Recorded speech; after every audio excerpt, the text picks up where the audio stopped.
Honorable members, we will now observe a moment of silent prayer or meditation.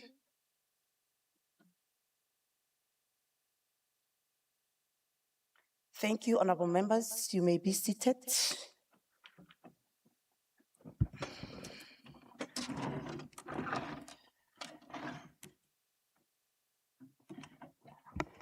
Secretary, may you read the next order, please?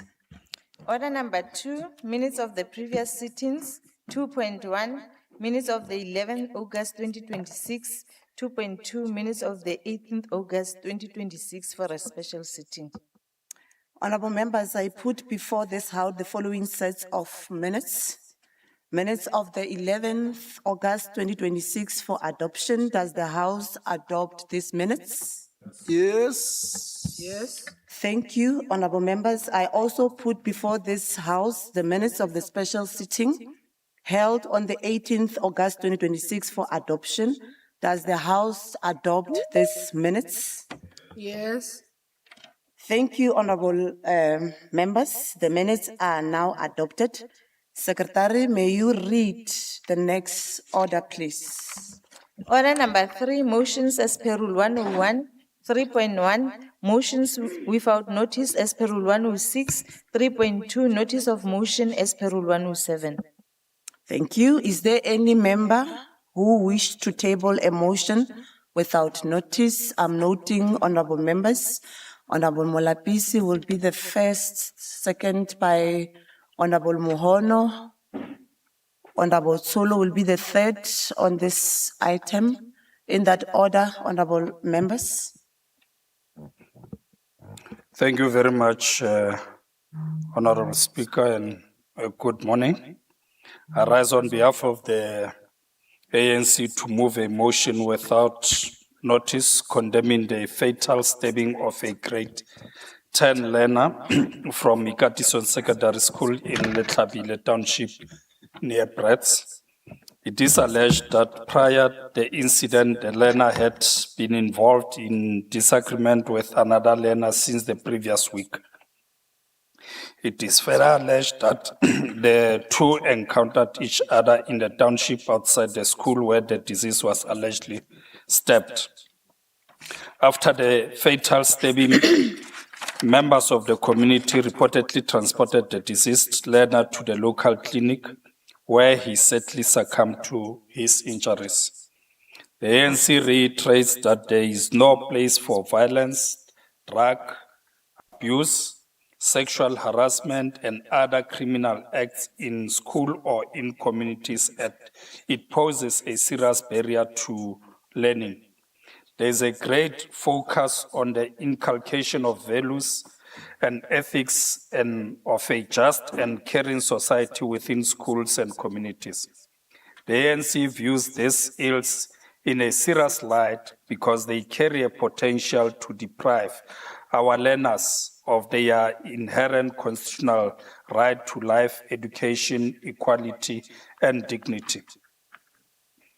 Schools are critical in instilling discipline and ensuring safety, thus the emphasis on codes of conduct for learners at all public schools. Okay. No, for now, at least clear.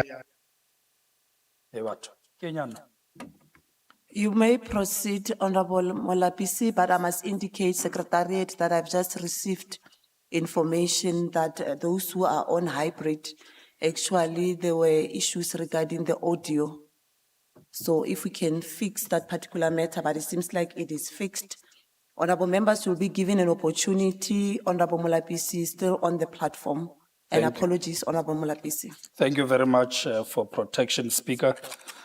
Schools are responsible for providing an environment conducive to the delivery of quality teaching and learning by, among other things, promoting the rights and safety of all learners, teachers, and parents. Schools are sanctuaries, not site of trauma. The ANC conveys its deepest condolences to the learner's family, friends, classmates, educators, and the entire Ikatison Secondary School community, as I thank you, Madam Speaker. Thank you very much, Honorable Molapisi. Does any member wish to respond to the motion? Honorable Muhono.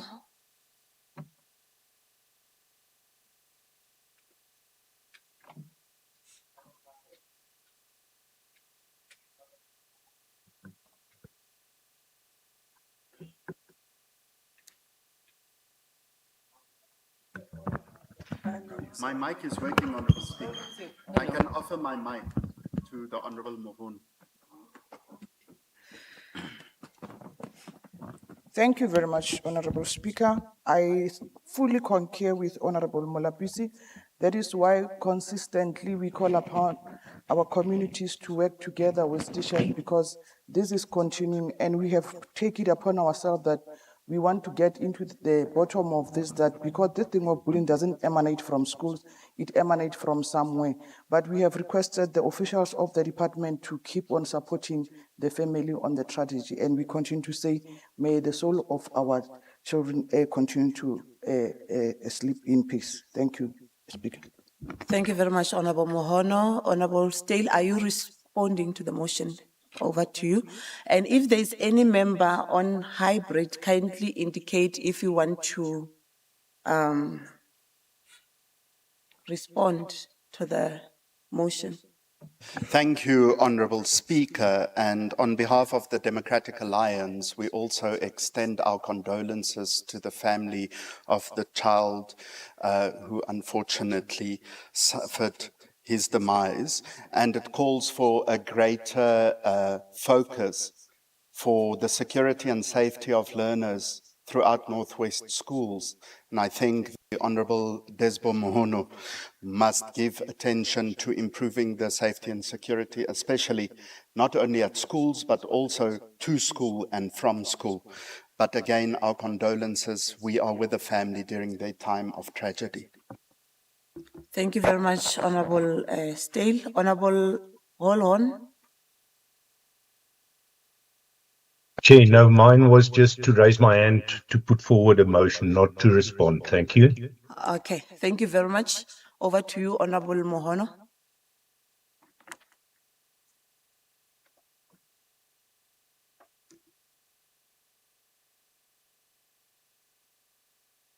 Thank you very much, Honorable Speaker. I rise on behalf of the African National Congress to move a motion without notice welcoming the swift arrest of 10 illegal miners in the Klerksdorp policing area. Their arrest comes after the serious organized crime investigation received information about suspects who were allegedly processing gold on a plot in Klerksdorp. During the tip-off, it was indicated that truck loaded with suspected gold-bearing materials were seen driving into the plot where it was being processed. Subsequently, a multidisciplinary operation comprising of members of the Klerksdorp-based serious organized crime investigation in collaboration with the South African National Defence Force and Joburg Subs was set up. The team operationalized and information and processed to the scene. On arrival, they allegedly found 10 suspects on the plot that looked like a farm. The suspect attempted to flee, but the police managed to corner them. The police says bags containing gold-bearing material, mining equipment, 2 vehicles, and arrested 10 suspects aged between 16 and 47 for alleged allegations of illegal mining and unlawful processing of gold. All 10 suspects were later charged of illegal mining, unlawful processing of gold, and contravention of the Immigration Act. The ANC applaud the tireless effort of the communities and law enforcement authority to crack illegal mining, which form part of the organized economic crimes linked to serious offenses, including illicit financial flows, extreme violence, human trafficking, gender-based violence, and femicide, as well as the smuggling of weapons and explosives. We continue to act decisively on take stronger action against illegal mining. I thank you. Thank you very much. Does any member wish to respond to the motion? There's no indication, then we'll go straight to Honorable Tsulo. Thank you very much, Honorable Speaker. I rise on behalf of Umkhonto weSizwe Party to table a motion without notice to congratulate and acknowledge Ms. Aobakwe Sebekwane's journey of purpose from Unit 2, Ward 10, Mabatu to the Mrs. South Africa stage. Aobakwe Sebekwane, Honorable Speaker, became one of the finalists of this particular prestigious beauty pageant during the Miss South Africa 2026 pageant. Miss South Africa offers women a life transformation journey, teaching women how to be the best version of themselves how to be a voice of change and to show up as strong, influential women they are. Our Mrs. South Africa journey was about far more than a crown, Honorable Speaker. Our saw the platform as an opportunity to live by one powerful philosophy: keep moving forward, move through adversity, and most importantly, that we also want to take this opportunity to wish our Bakwa the best, because behind her that she will make it in the final. Behind her that she will make it in the finalist as a Miss South Africa. Thank you, Madam. Finalist as a Miss South Africa. Thank you, Madam Speaker. Thank you very much, Honorable Khosha. Honorable Tsotso. Honorable Tlhapi.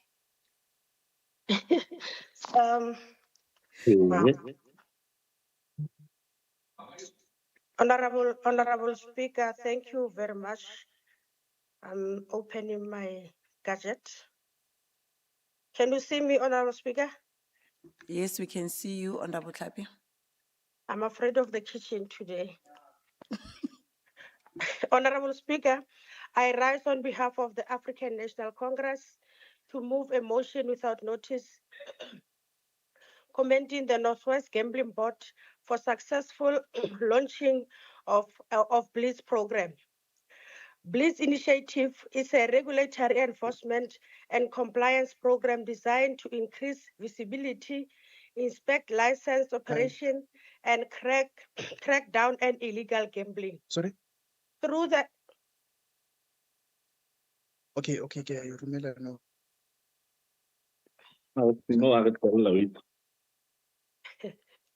Can I, Madam Speaker? Apologies, Honorable Tlhapi. Honorable members, you are requested to mute your mics together with our administrators. Thank you, Madam Speaker, for the protection. Through Morning, how are this you? program of No, It's out of order. Speaker. Honor, Ntate Duduzo, kindly mute your mic, or administration kindly assist us by removing him completely from the platform. Apologies once more, Honorable Tlhapi. Thank you very much, Madam Speaker. Through this program, the Northwest Gambling Board has launched a series of direct on-site regulatory engagement with licensed operators across the province, beginning with a visit to Rio Hotel and Casino in Klerksdorp to assess compliance, to strengthen communication, and boost regulatory visibility in the province. The Blitz initiative aims at enhancing regulatory visibility and to ensure that licensed operators consistently comply with applicable legal and regulatory requirements. The African National Congress welcomes this initiative as a significant step towards strengthening awareness, promoting responsible gambling practices, and intensifying the fight against illegal gambling operations across the province. We urge communities to refrain from participating in illegal gambling and to avoid unlicensed machines often found in spazas and the tuck shops, and report illegal operations and support government efforts in protecting our communities. I thank you, Madam Speaker. Thank you very much, Honorable Tlhapi. Does any member wish to respond to the motion? There is none. Honorable Wallon.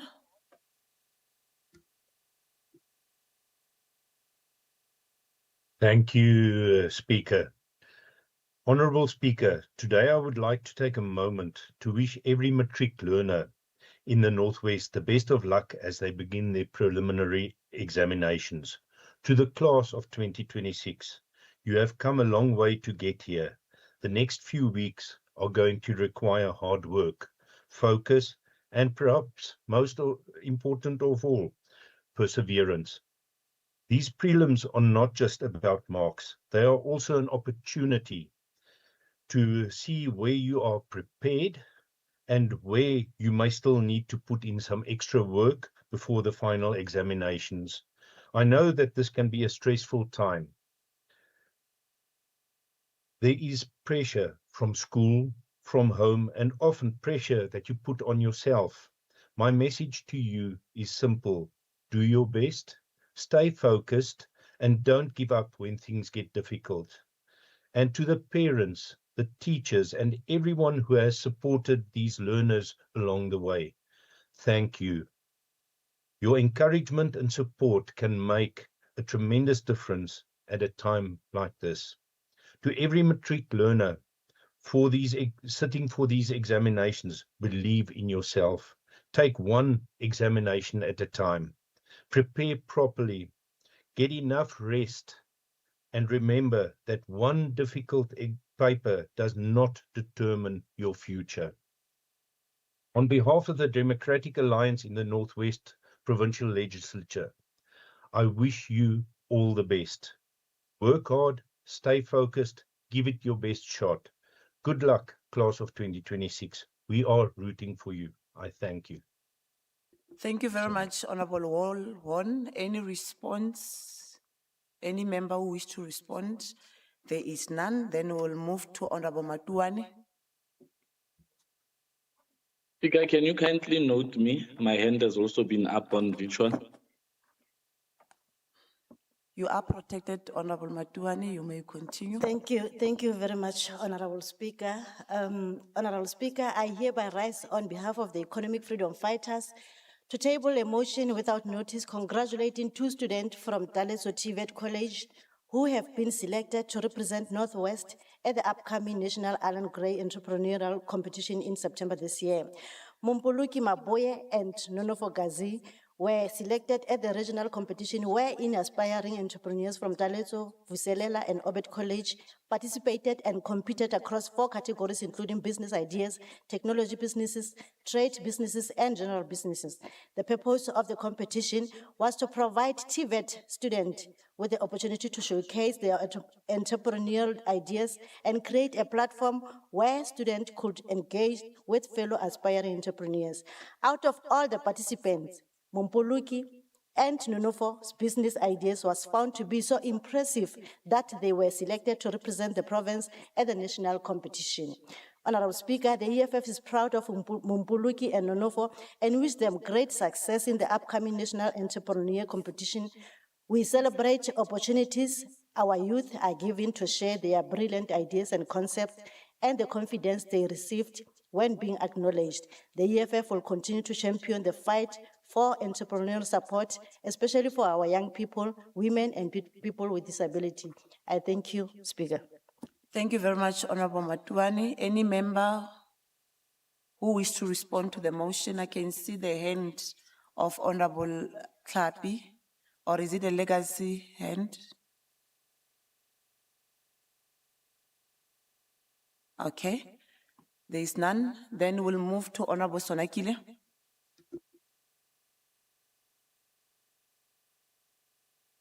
Thank you, Speaker. Am I visible, Speaker? You are Honorable Sonakile. No, thank you very much. I move without notice on behalf of the Democratic Alliance, welcoming the accreditation of the Northwest University Desmond Tutu School of Medicine. That this House notes that the Northwest University has reached a historic milestone in the establishment of Desmond Tutu School of Medicine, following the accreditation of its 6-year Bachelor of Medicine and Bachelor of Surgery program by the Higher Education Quality Committee of the Council on Higher Education. The accreditation confirmed by the Council on Higher Education on 21st August 2026 paves the way for the program to be offered at NW's Potchefstroom campus, with the first cohort of medical students expected to commence their studies in 2028. The Desmond Tutu School of Medicine is expected to become South Africa's 11th medical school, representing a significant expansion of the country's capacity to train doctors at a time when South Africa continues to face shortages of healthcare professionals. The establishment of the medical school is particularly significant for the Northwest Province, where communities, especially those in rural, remote, and underserved areas, continue to experience challenges in accessing adequate healthcare services and medical professionals. The school's development is the culmination of decades of vision and planning to establish a medical school in the Northwest with the vision of producing locally trained doctors who can contribute to the strengthening of healthcare in the province and the country.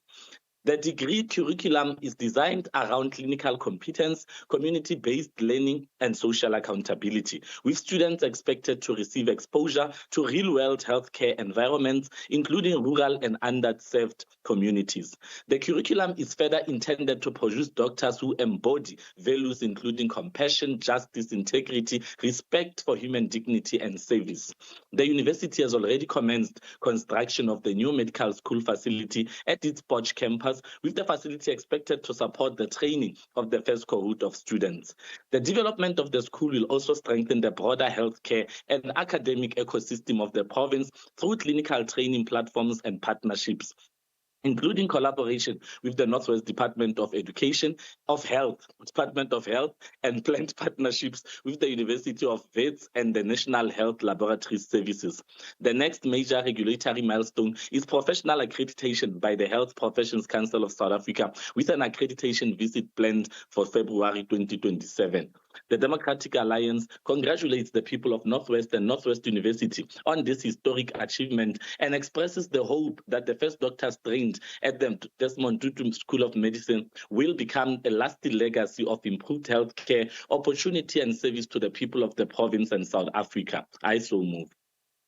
Thank you very much, Honorable Sonakile. Is there any member who wishes to respond? Honorable Chief Whip. No, thanks very much, Madam Speaker. Madam Speaker, let me, as the African National Congress, fully concur with the initiative of the African National Congress as tabled as a motion of notice by the DA. We are behind the project. It was initiated by the time of the MEC, the late MEC Molifisi Hularo, may his soul rest in peace. And the collaboration of the Wits University and the Klerksdorp Tshepong complex has yielded results. The agenda of the ANC is in establishing a medical school in the Northwest has become reality as we celebrate 30 years of our Constitution and 32 years of our democracy. Thank you very much, Madam Speaker. Thank you very much, Honorable Chief Whip. Honorable members, does the House adopt these motions? Yes. Thank Yes, you. accept the response of Honorable Khosho. Yes. That's a very proper Adopted, response. Speaker. Adopted with no comment. Thank you very much, honorable members, for the adoption. Are there any notice of motions? Honorable Tsulo.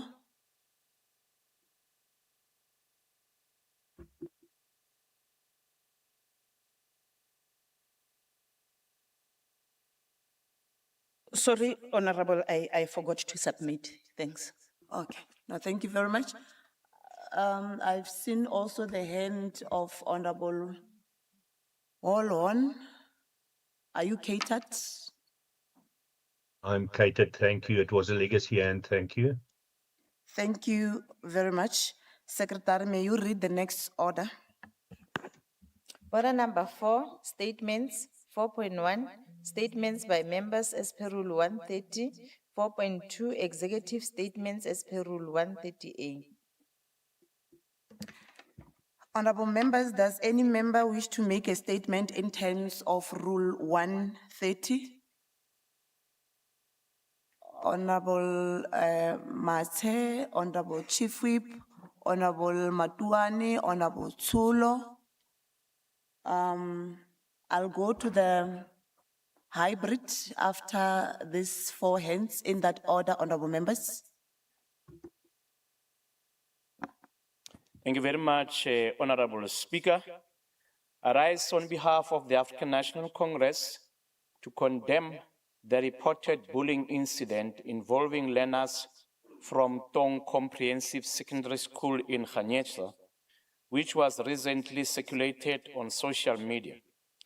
The ANC notes with concern that the incident involved physical altercation between learners and that the preliminary engagements indicate that the matter allegedly originated at the school before escalating outside the school environment. We welcome the prompt intervention by the school management, the school governing body, the circuit management team, the SAPS, and the Department of Social Development, including an anti-bullying campaign that was conducted on the 25th August 2026. The ANC further notes that 12 learners have been suspended for 7 days pending further investigation. Psychosocial support has also been arranged for the affected learners. Honourable Speaker, bullying, intimidation, and violence has no place in our democracy and in our overall school system. Every learner must be able to access education in an environment where they feel safe, respected, and protected. The ANC therefore encourages learners who experience or witness bullying to report such incidents to educators, to their parents, school management, or any appropriate authority before such escalates. Creating safe school requires the collective responsibility of learners, parents, educators, communities in general, and government. I thank you, Honourable Speaker. Thank you very much, Honorable Mate. Does the Premier or any member of the Executive Council wish to respond to the statement? There is none. The next speaker.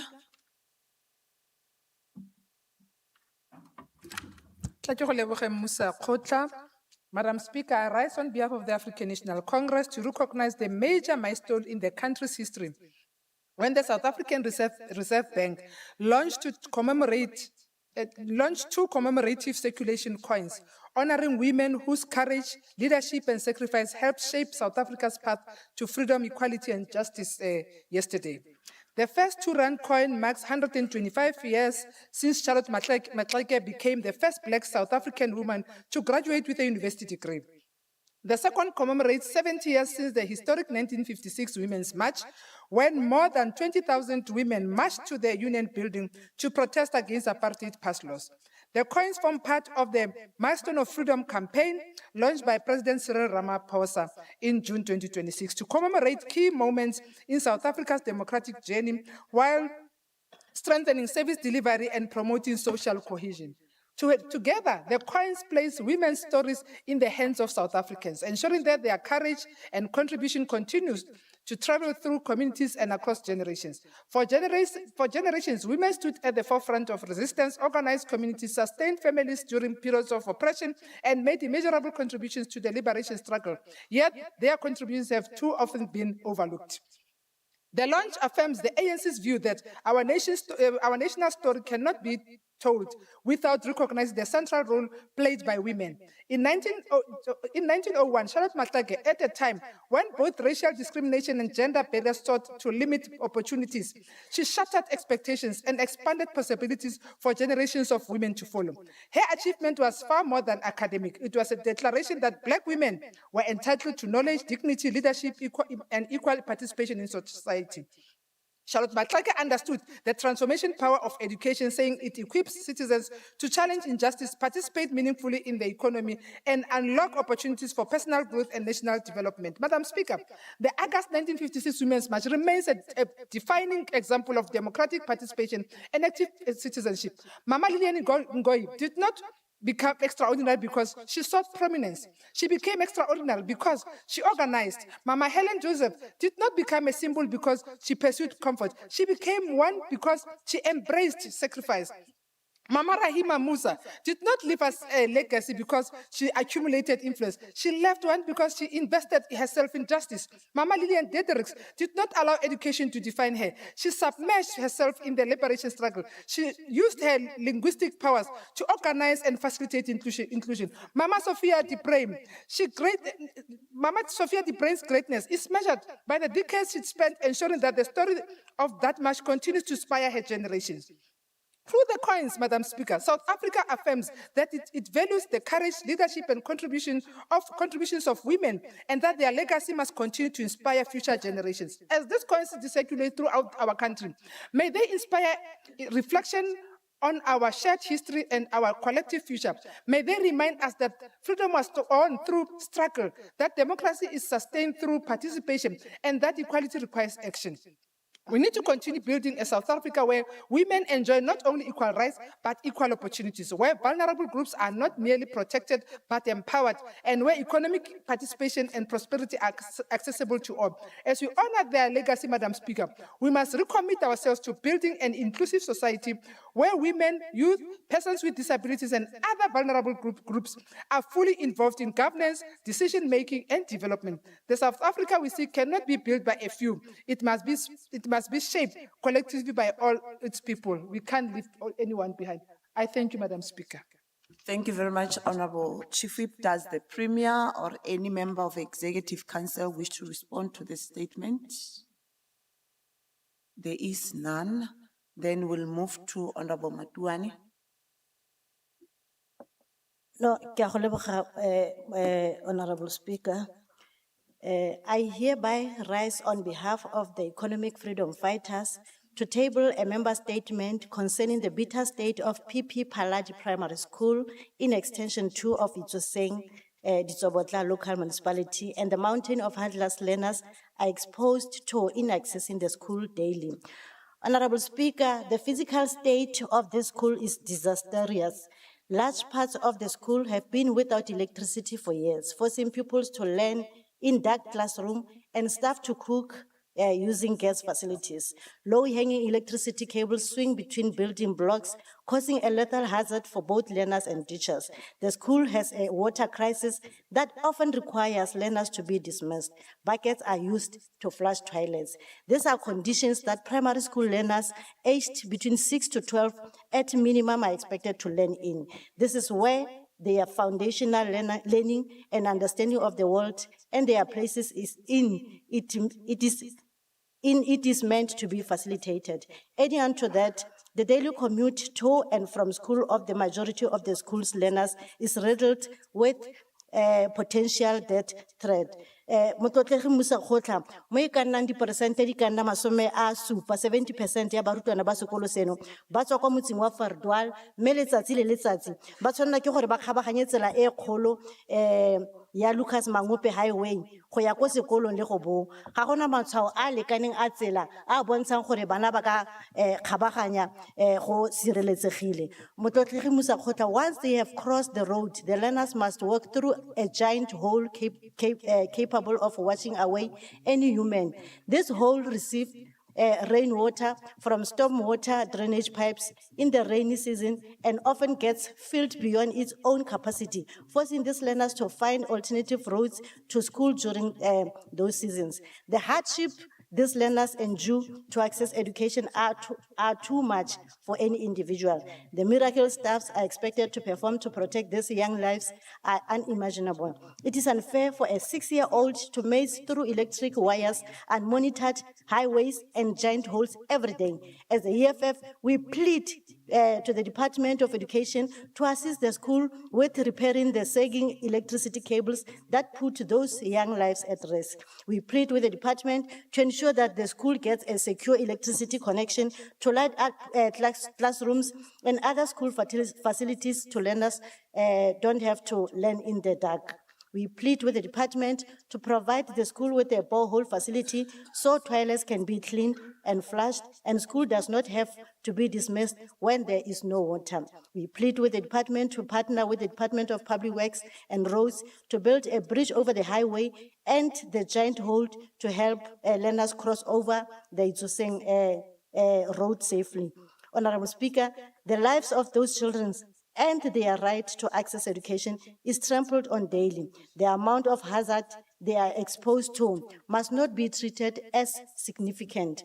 These learners are in no way stepchildren of the department. They must be protected by all means necessary. I so move, Honorable Speaker. Thank you very much, Honorable Matuani. Does the Premier or any member of the Executive Council wish to respond to the statement? Honorable Mohono. Thank you very much, Honorable Speaker. Let me welcome the statement by Honorable Matuani. I know for a fact that the former MEC was cutting this province to ensure that he assists the schools regardless the tight budget that is there. But would appreciate to, with immediate effect, to go and see how we nip, especially the electrical part. We don't say we are going to build a new school or anything, but to nip that situation of the electricity. But I'm not sure of the bridge because education cannot build a bridge. That one confused me. But which regard to education will definitely nip that in the bud immediately. Thank you, Speaker. Thank you very much, Honorable MEC. Honorable Premier. No, thank you very much, Honorable Speaker. Re leboga ebile re amogela the statement. Me ra dumalana gore access to education, safety ya bana is their right. And ra dumela gore ke maikarabelo a puso go ka dira ka bojotlhe gore bana ba rona ba e leng bokamoso ba amogele tsotlhe tse di lebanang le thuto ka mokgwa o tshwanetseng. But this department has a plan. Within the allocated resources, the department has a plan, a 3-year plan, annual plan, a 3-year plan, and a 5-year plan. Yes, indeed, there is a backlog of infrastructure in this province, and we have committed ourselves that we are going to deal with this backlog in a more prioritized manner, and therefore we commit that within the limited resources that we have, this school will be identified amongst those who are still having challenges as far as infrastructure is concerned. So the department is dedicated, will be in a position to address all what has been indicated. Thank you very much, Honorable Speaker. Thank you very much, Honorable Premier. Honorable Tsolo. Thank you very much, Honorable Speaker. I rise on behalf of Umkhonto Party to make a member statement with regard to the protracted injustice done to our parents' pensioners by the South African Post Office with their invested money. Honorable Speaker and fellow honorable members, I rise today with a very heavy heart as a child or as a product of a domestic worker. Honorable Speaker, who is a domestic worker? It is our mother, our gogo, the woman who woke at 4 a.m. to go clean another woman's house while her own children slept hungry and went to school barefooted. She earned 500 rand by then, 800 rand by then. She washed dishes, raised other people's children, and still took 100 rand every month and walked to the post office to save it. Because she believed one day, when she is old, the state will give her back her money to buy bread. Honorable Speaker, the post office today has betrayed them. I have already interviewed 4 of them. These gogos invested when they were very strong. Now they are 70, 80, 90 years old. They queue from 4 a.m. with their post bank books and relevant information. The post office says systems offline, no money, come back next week. Most of the post offices, including Mabatu is closed. Mafikeng, they are referring them to Lichtenburg. We are not the one who says, but the head office. Where was head office, Honorable Speaker, when money was taken by post bank officers for investment? Today, they can't assist poor elders who are pensioners. Then the post office will be closed because of systems of head office has not yet replied. Honorable Speaker, how many have died? How many were buried without seeing their 5,000 rand, 10,000 rand? For you, it is a very small money. For them or for her, it was 20 years of scrubbing floors. This is injustice worse than the apartheid system itself, Honorable Speaker. Apartheid paid her starvation wages, but now democracy, this democracy takes even the little she saved from those starvation wages. Apartheid did not hide, Honorable Speaker. I told you you are a domestic, but this post office calls itself a people's institution, takes her money, then locks the doors. Honorable Speaker, what crime did these pensioners commit?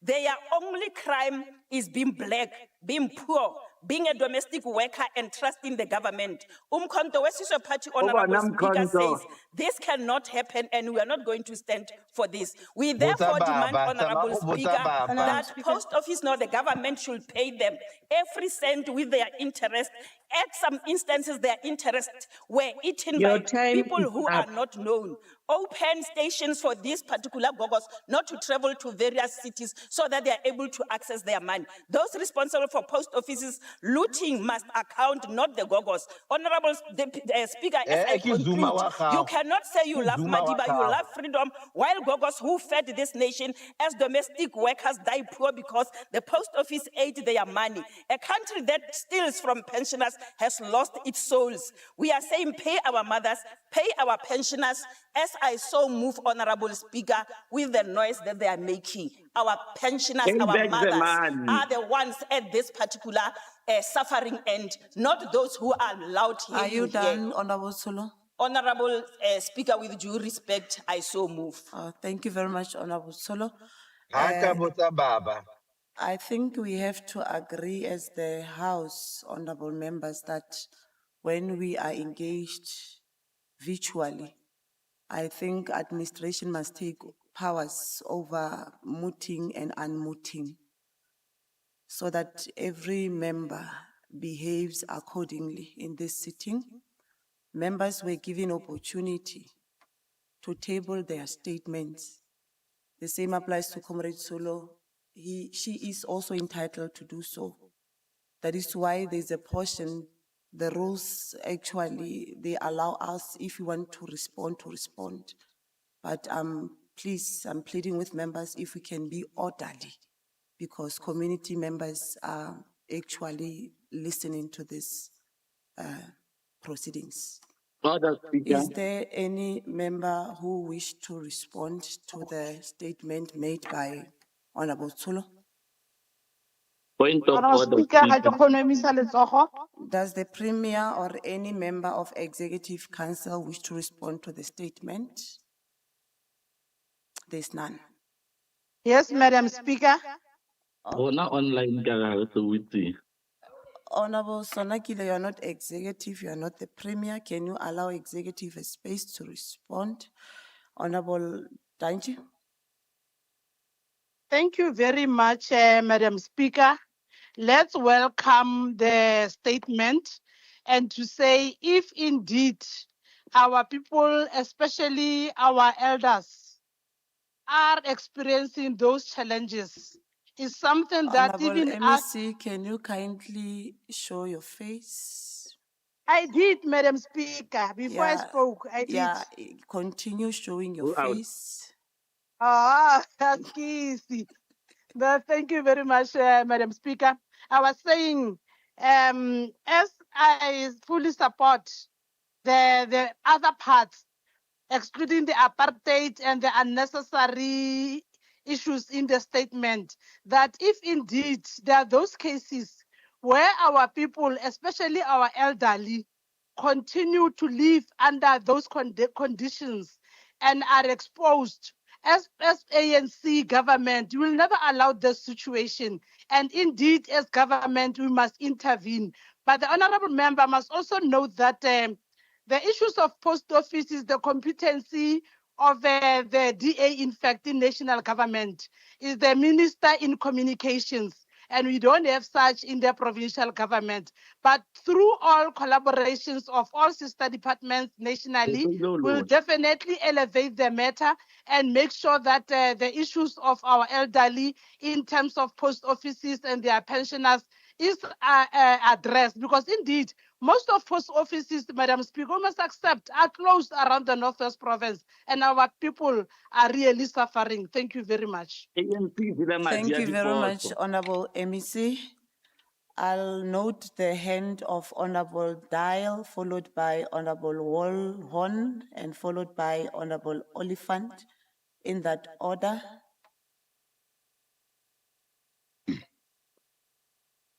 Ke a leboga Mmusa Kgotla. Ke ema jaana mo fa be go rileng jaanong. Ke ema jaana motlotleging Mmusa Kgotla mo boemong jwa African National Congress go dira polelwana ka ga neelano ya ditsela tse pedi tse di sa tswang go agiwa ka ga fa gare ga metse ya Seoding le Shaleng ko masepaleng wa Taung local municipality. Masepala o beeleditse madi a ka nnang dimilione di le 26 mo diprojekteng tseno tse pedi tse mmusa kgotlha. Go tlamela ka tsela ya dikilomitara di le 2,2 kwa Seoding le tsela ya dikilomitara di ka nna 2 kwa Shaleng. Diprojeke tseno ka bobedi ba tsona di weditswe pele ga nako e di neng di beetswe mmusa kgotlha, meaning on record time. ANC e amogela peeletso eno mo mafaratlhatlheng a ditsela tsa kwa magaeng, bogolosegolo seabe sa yone mo go tokafatseng motsamao le go tsamaisiwa ga dithoto mo gareng ga batho mo dikarolwaneng tse tsa taung tse. Le fa go ntse jalo mophuthegi mmusa kgotlha, re ela tlhoko ka go lekana gore matshwenyego a tlhagisitsweng ke baagi ba Shaleng mabapi le go ntsha metsi a pula le merwalela a tsenang mo matlong a bone ka ntlha ya go tlhokega ga mafaratlhatlha a tsamaisanang le metsi go tswa mo ditseleng. ANC e amogela boineelo jwa masepala jwa go netefatsa gore matshwenyego ano a rarabololwa mme e ela tlhoko gore matlole a go boloka a tla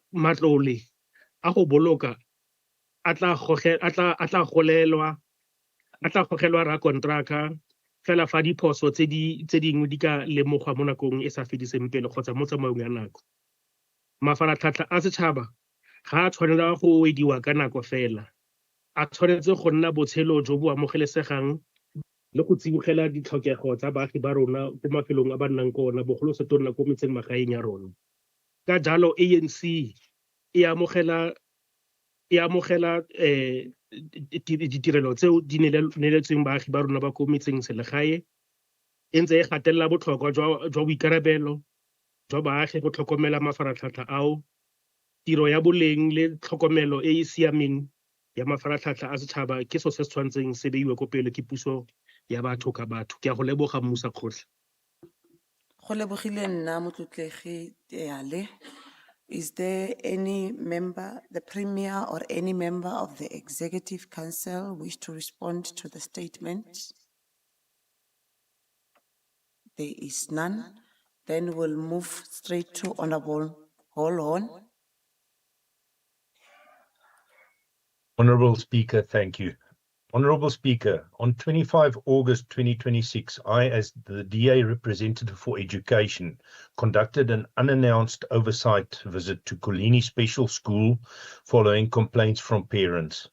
My visit confirmed 4 urgent concerns. 1, search and seizure operations. A search and seizure action was conducted at the school with learners taken for dockets to be opened at SAPS and then returned to the same environment. This caused tension at all levels. 2, bullying and trust breakdown. Parents report unresolved bullying cases, eroding confidence in the school's ability to protect vulnerable learners. 3, hostel crises. The Northwest Department of Education promised completion of the new hospital project by March 2026. This 268 million rand investment, covering boys and girls hostels, a clinic, a kitchen, staff housing, and solar backup, remains unfinished. The department now speaks of a possible, and I repeat, possible completion by year end. 4, the asbestos sheeting on the property needs to be urgently removed and replaced with bricks, as the buildings themselves have steel frames but covered with asbestos cladding, which is being damaged. In the meantime, hostel learners with special needs are crammed into 2 temporary quarters, 1 rented house and 1 old school building. Overcrowding has led to interpersonal tensions, language barriers, and loss of dignity. The outgoing principal undertook to compile a joint report with the incoming principal due within 2 weeks, detailing these crises. Honorable Speaker, Kulini Special School is not alone. Mishandled infrastructure projects, missed timelines, and suffering learners plague the province. I therefore call on the new MEC to account. Why has a multi-million rand hostel project overrun its completion date by 5 months with ever-shifting timelines? Versprochen ist versprochen means that a promise made should be a promise kept. Learners deserve dignity, safety, and proper accommodation. I thank you. Thank you, Speaker. Thank you very much, Honorable Wolon. Any member does the Premier or any member of the Executive Council wish to respond to the statement? Honorable Mohono. Thank you, Honorable Speaker. I welcome what Honorable Wolon is saying. We'll definitely go. Remember, Honorable Wolon, I'm only a week in that department. I'll go and see what is happening, and I'll report back to this House. Thank you. Honorable Nathan Oliphant.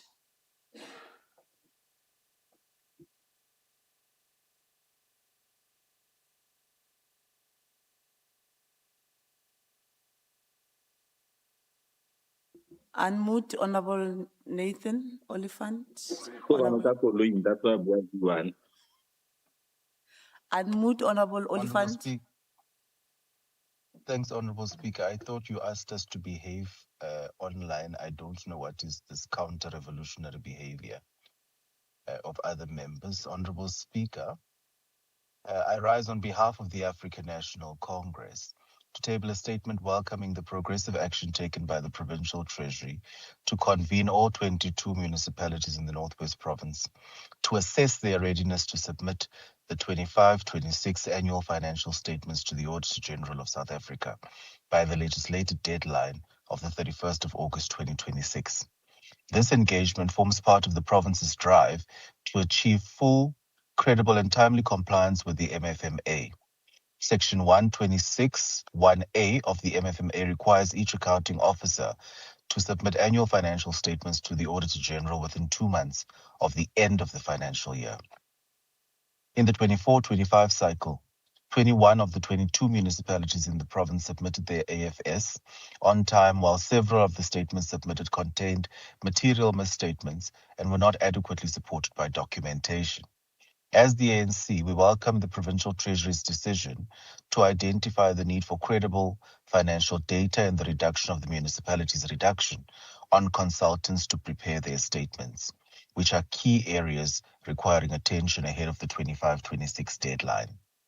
4 objectives were set out during the consultation with municipalities, namely 1, to achieve 100% submission, 2, to improve the credibility of the financial statements, 3, to improve compliance with legislated timeframes, and 4, to improve accountability. Each municipality was required to account for its state of readiness, outstanding work, key risks, responsible officials, and corrective action to strengthen their internal review process ahead of the submission. As the African National Congress, we believe the active participation by the internal audit units and audit committees reviewing financial statements before municipalities go to the Auditor General will help to improve our audit outcomes. Madam Speaker, the ANC welcomes the Provincial Treasury, the Department of Cooperative Governance and Traditional Affairs, and SALGA's commitment to working together to close gaps and address risks in the remaining weeks before the deadline. It is the ANC's January 8th statement which proclaimed that we take decisive action towards fixing local government and transforming the economy. And the only way we can do this is by implementing our 5th manifesto priorities, calling for capable developmental local government, as well as zero tolerance to corruption. I thank you, Madam Speaker. Thank you very much, Honorable Oliphant. Does the Premier or any member of Executive Council wish to respond to the statement? There is none. Then we'll move to Honorable Sonakile, then followed by Honorable Moema, who will be the last on this item. Thank you very much, Speaker. Speaker, we welcome the decision to relocate patients and services from the Schweiz-Reneke Town Clinic to a more suitable facility, which has now moved to Schweizer Hospital. But let us be clear, this should never have reached this point. It is this pleading statement that elderly people, children, and people with disabilities and other vulnerable patients were forced to sit outside in the freezing cold because the clinic could no longer provide a safe and dignified environment after they were kicked out of the premise that they are leasing in Swais Reneke. This is not how we should treat our people. What makes this even more unacceptable is that the problems were reportedly not new. Concerns had allegedly been raised repeatedly, including at monthly meetings and over several years. So the question is simple. Why did it take patients sitting outside in the cold for days, media attention and public outrage for the department to act? Where were the district management, the provincial department of health, management, the MEC, and the clinic board? Must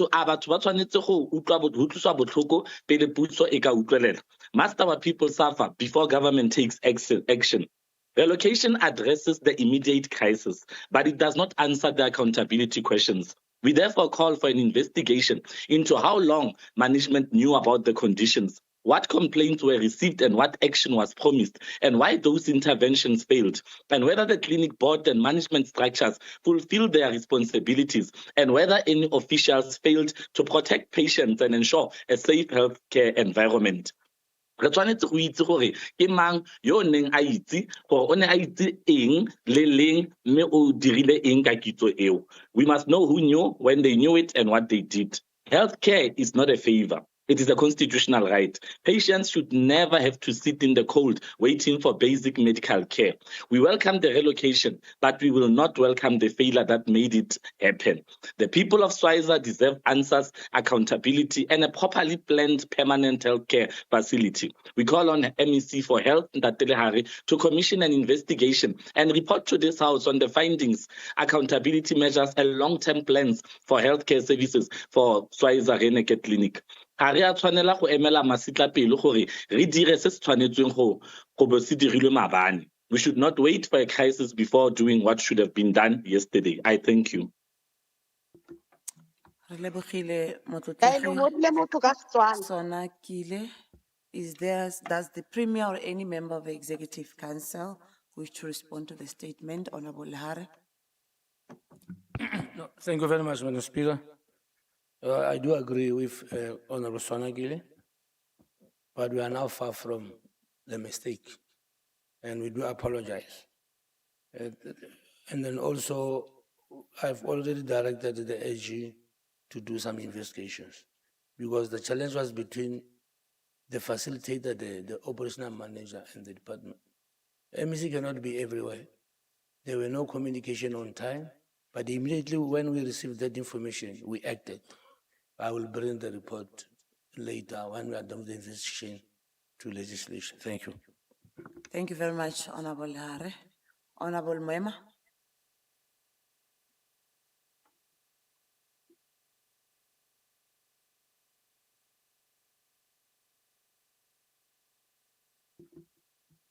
Are you driving, Honorable Moema?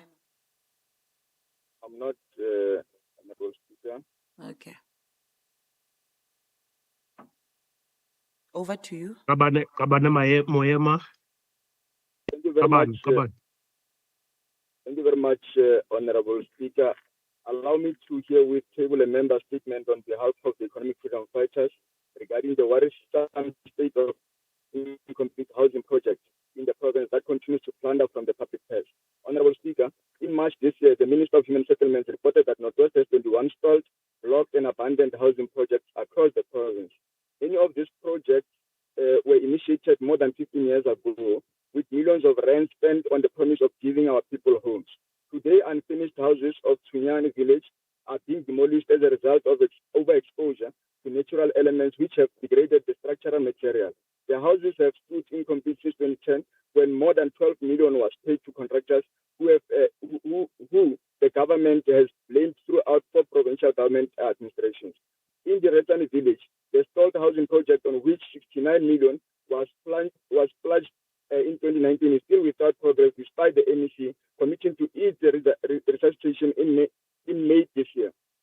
The MEC stated that more than 50 million had already been spent on re-establishing the construction site at the time. Honorable Speaker, the people of in the possibility of ever receiving decent homes. A community member from the Retsane, when interviewed by the EFF, expressed a deep grief over how long she had been waiting for the house she was promised. She has been collecting homeware for more than 10 years, many of which is now just wasted money. The Department of Human Settlement and every MEC over the past four administrations have undermined the value of this housing project of the people of Northwest. Every structure that was built raised hope of a future with dignity, safety, and respect. Every rand that has been wasted is valuable resource that can never be regained. Therefore, the EFF calls on the MEC of Human Settlements to account for the 50 million that was spent on the housing project in the Retsane, but has still not seen any progress. Where is the money, MEC, and who did pay? Who did it pay? Honorable Speaker, we call on the MEC to account on where the contractors you said were appointed are and why are they not currently on site. We cannot celebrate 4 title deeds being handed over at the time when there are more than 10,000 half-built housing units across the province and hundreds of thousands of people waiting to be handed their title deeds. The progress the MEC reported in his budget speech has no fruits on the ground. So we have to ask again, Honorable Speaker, MEC, where is the 50 million and who did it pay? I thank you, Honorable Speaker. Thank you very much, Honorable Moema. Does the Premier or any member of the Executive Council wish to respond to the statement? Honorable Molapisi. Thanks very much, Honorable Speaker. It was difficult to follow the debate or the statement by the member because he was not so audible. Chair, but contrary to what the member is saying or raising as a concern, I can confirm that we had a visit by the members of the National Council of Provinces who commended the department, one, on its decision to address all the backlog, prioritizing the backlog and using the budget of the department, the 80% of the budget of the department to address the backlog, and only 20% on new projects. Two, I'm not sure about the community that is referring to, but I was with the community of Kanana. Some of them experience what the member is saying, and they have expressed their confidence to the government led by the ANC on our decision. And when we engaged with them, we made a commitment that we are going to build houses for them. We have been engaging with members of the community throughout the program of Twinsalero, and this is the message that we are communicating. Yes, we acknowledge and accept that things shouldn't have been the way they are, where our people were promised houses, and today those people are without houses. What is good and what is important, it's what we are doing about the situation. And what we are doing, like I'm reporting now, is that we are addressing all the backlog. We know in each municipality the total number of block projects, and we have a program of action or an action plan. We have made provision in terms of the budget to address that. So that's what we should really be discussing. Thank you very much. Thank you very much, Honorable Molapisi. Honorable members, I now proceed to executive statement in terms of Rule 130A. Does the Premier or any member of Executive Council wish to make an executive statement? There is none. Honorable Sonakile and Honorable Moema, if you can kindly withdraw your hands, we'll really appreciate that. Secretary, may you read the next order? Order number 5, announcements, tablings, and committee reports.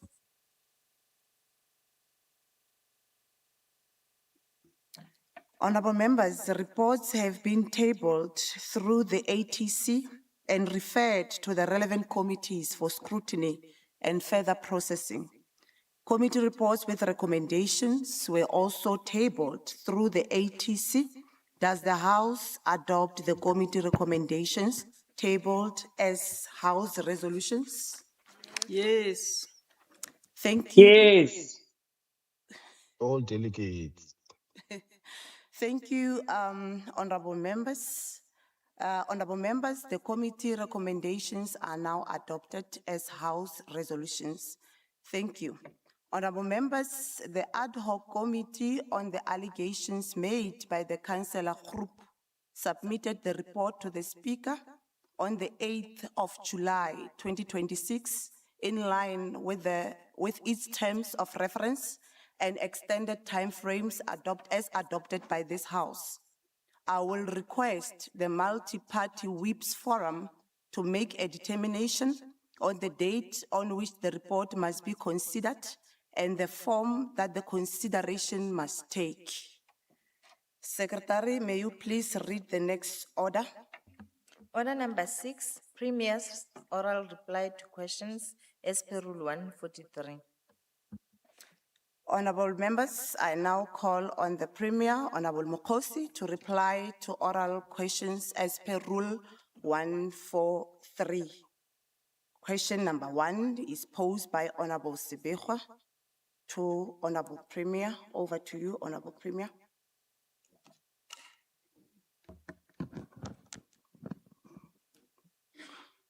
No, thank you very much, Honorable Speaker. Honorable Sebekgo, the number of young people in the province that have directly benefited from the aforementioned initiatives is as follows.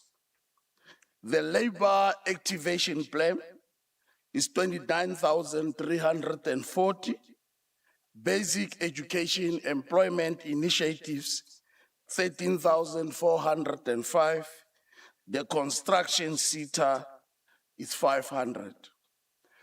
Over and above these figures, 2,500 young people are targeted for the current financial year through both merit sector and service sector. This includes over 4,500 by construction sector. These figures, which also includes training of young people in the bank sector, Emporium, agri sector, and the departmental youth development initiatives, stands at over 44,000, with an additional 22,000 targeted for this year, are aimed at addressing youth unemployment in the province. Honorable Speaker, the office is currently engaging with stakeholders on the exit strategy, which is aimed at improving the absorption of beneficiaries in different vacancies across department and state-owned entities. The initiative is further aimed at increasing our entrepreneurial program for those intending to become job creators. The Premier's office has outreach programs where we engage with communities on work done by government. The Young Advocacy Unit in the Office of the Premier is also mandated to engage with youth on programs that can uplift them. Thank you, Speaker. Thank you very much, Honorable Premier. Honorable Sebekgo, do you have any follow-up questions? You have 1 minute. I did not see Honorable Chief Whip. I did not see Honorable Sebekgo on the platform. And according to the rules, consistency must prevail, Honorable Premier.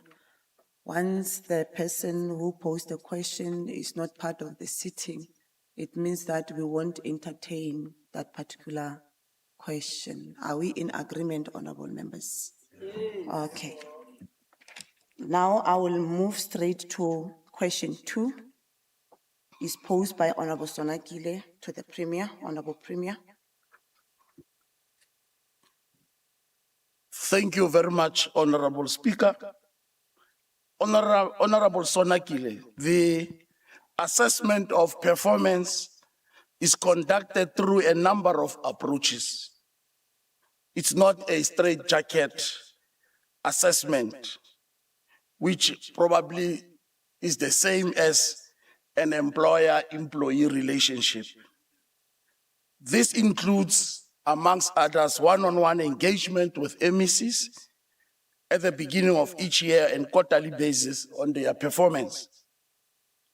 But I think also we must take note that government has processes that you also look into issues relating to annual reports, you look into the annual performance plans, you look into EXCO resolutions and its implementations, the Auditor General's report as far as performance management and financial management is concerned.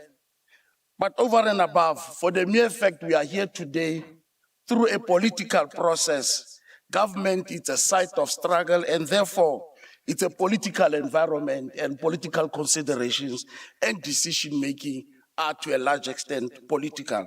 It will be very difficult to isolate politics from government at the center of ensuring better services for our people. But also the planning cycle of government, which takes 3 years, the expenditure performance, like I earlier indicated. In general, departments are able to meet their service delivery mandates as appropriate. The Premier will then intervene. The Premier is equally mandated by the Constitution, and in particular Section 132, subsection 1 and 2, to strengthen the work of government in the realization of the MTDP objectives. Thank you very much, Honorable Speaker. Thank you very much, Honorable Premier. And Honorable Sonakile, any follow-up question? You have only 1 minute, if there's any.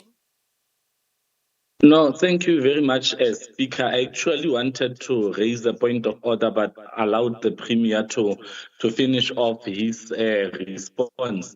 The Premier's response is responding to a question that I asked in the last quarter, and not to the one that is currently before us.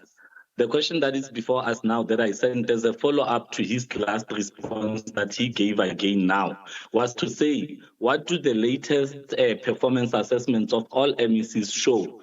And what were the individual scores or ratings as for the presiding financial year? And then the next one, there were about 4 or 5 of those questions, but the response, it sounds, is the same one as the previous one, where I was asking whether he does perform the performance assessments that I have already received and already spoken to it. I don't know, maybe it might have been a matter of the question being transmitted to him or what, but maybe Speaker, please look into that. Thank you.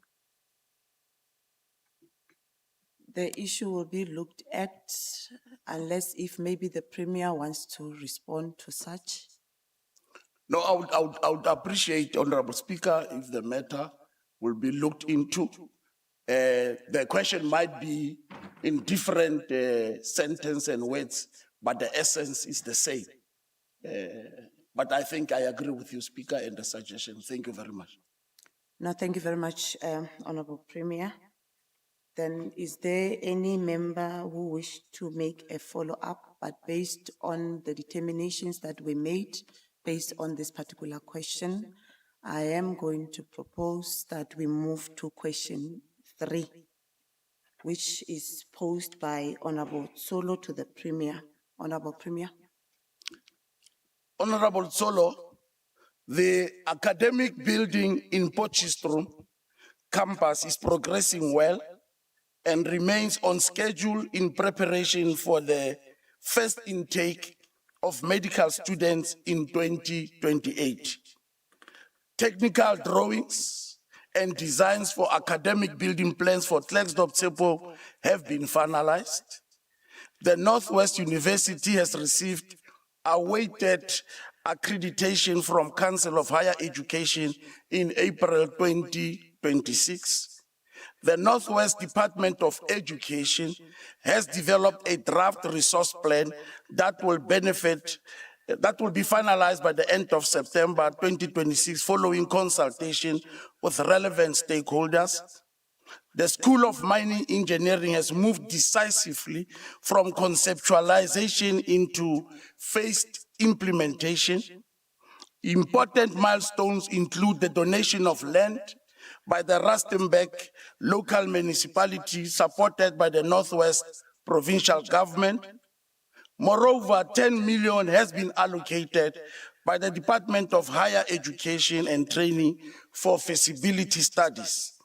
Honorable Speaker, the establishment of the veterinary science is progressing through a structured developmental process, with the initiative currently at an early stage of institutional development than the schools of medicines and mines and mining engineering.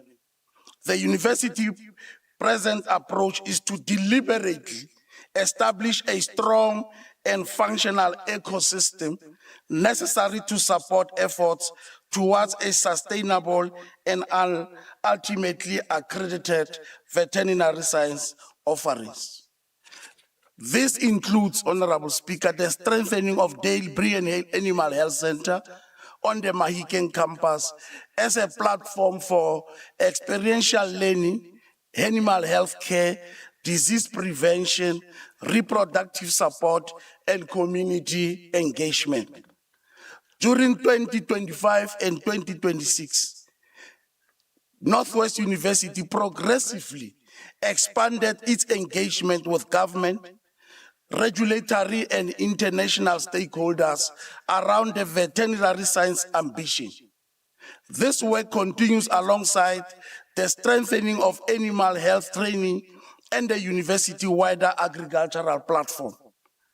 The proposed school is closely linked to the development of the Northwest University Agri-Hub, which integrates agricultural research, training, production, value addition, commercialization, and community impact.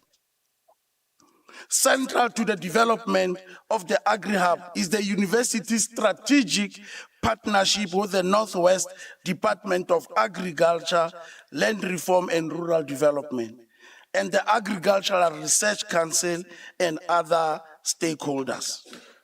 The 2026-2028 horizon will therefore focus on consolidating the academic case regulatory pathway, clinical and training platforms, partnership architecture, infrastructure requirements, and sustainable funding model required to advance the school towards formal establishment.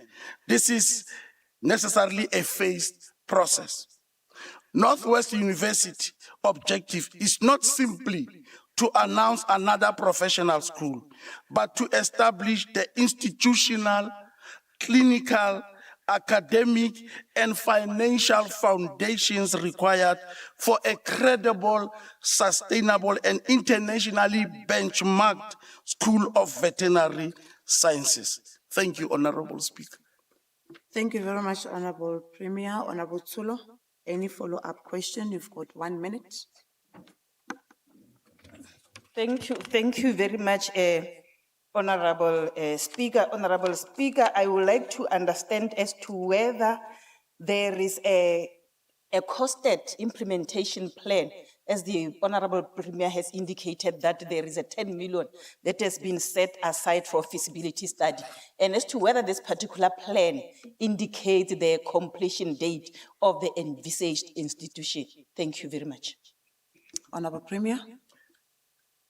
Honorable Speaker, I just alluded that 2026 and 2028 horizon is focusing on consolidating the following, and I said it's an academic regulatory pathways, number one, but also I said it relates to the infrastructure requirements, and over and above, a sustainable funding model is required. Therefore, I'm saying it is where now the focus is, and therefore what it suggests is, as it stands, this is the work that we are doing, Honorable Speaker.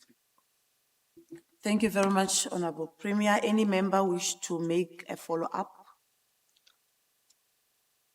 There is none. Then we'll move to question 4. It's posed by Honorable Botswe to the Premier. I've seen Honorable Botswe on the platform. Over to you, Honorable Premier. Honorable Botwe, the Dr. Ruth Sikhomotsi Mumpati District Municipality. As at the 30th of June 2026, the debt owed to Makgalis was standing at 447 million rand. The latest amount reported for Ngaka Mudirimulema District Municipality is standing at 522 million rand owed to Makgalis Water Board. These two municipalities, Honorable Speaker, continue to grapple with fruitless and irregular expenditure. In relation to Dr. Ruth Homotsi Mumpati District Municipality, the figure hovers around 1.5 billion over the past financial years, over the past 5 financial years. However, the municipality has been able to address the irregular expenditure of about 116.6 million during the 2024-2025 financial year.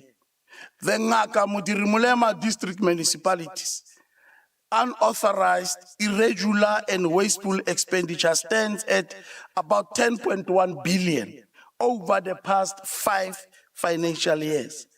The municipality investigated and addressed unauthorized of about 964.8 million and fruitless and wasteful expenditure of 3.8 million during the 2024-2025 financial year.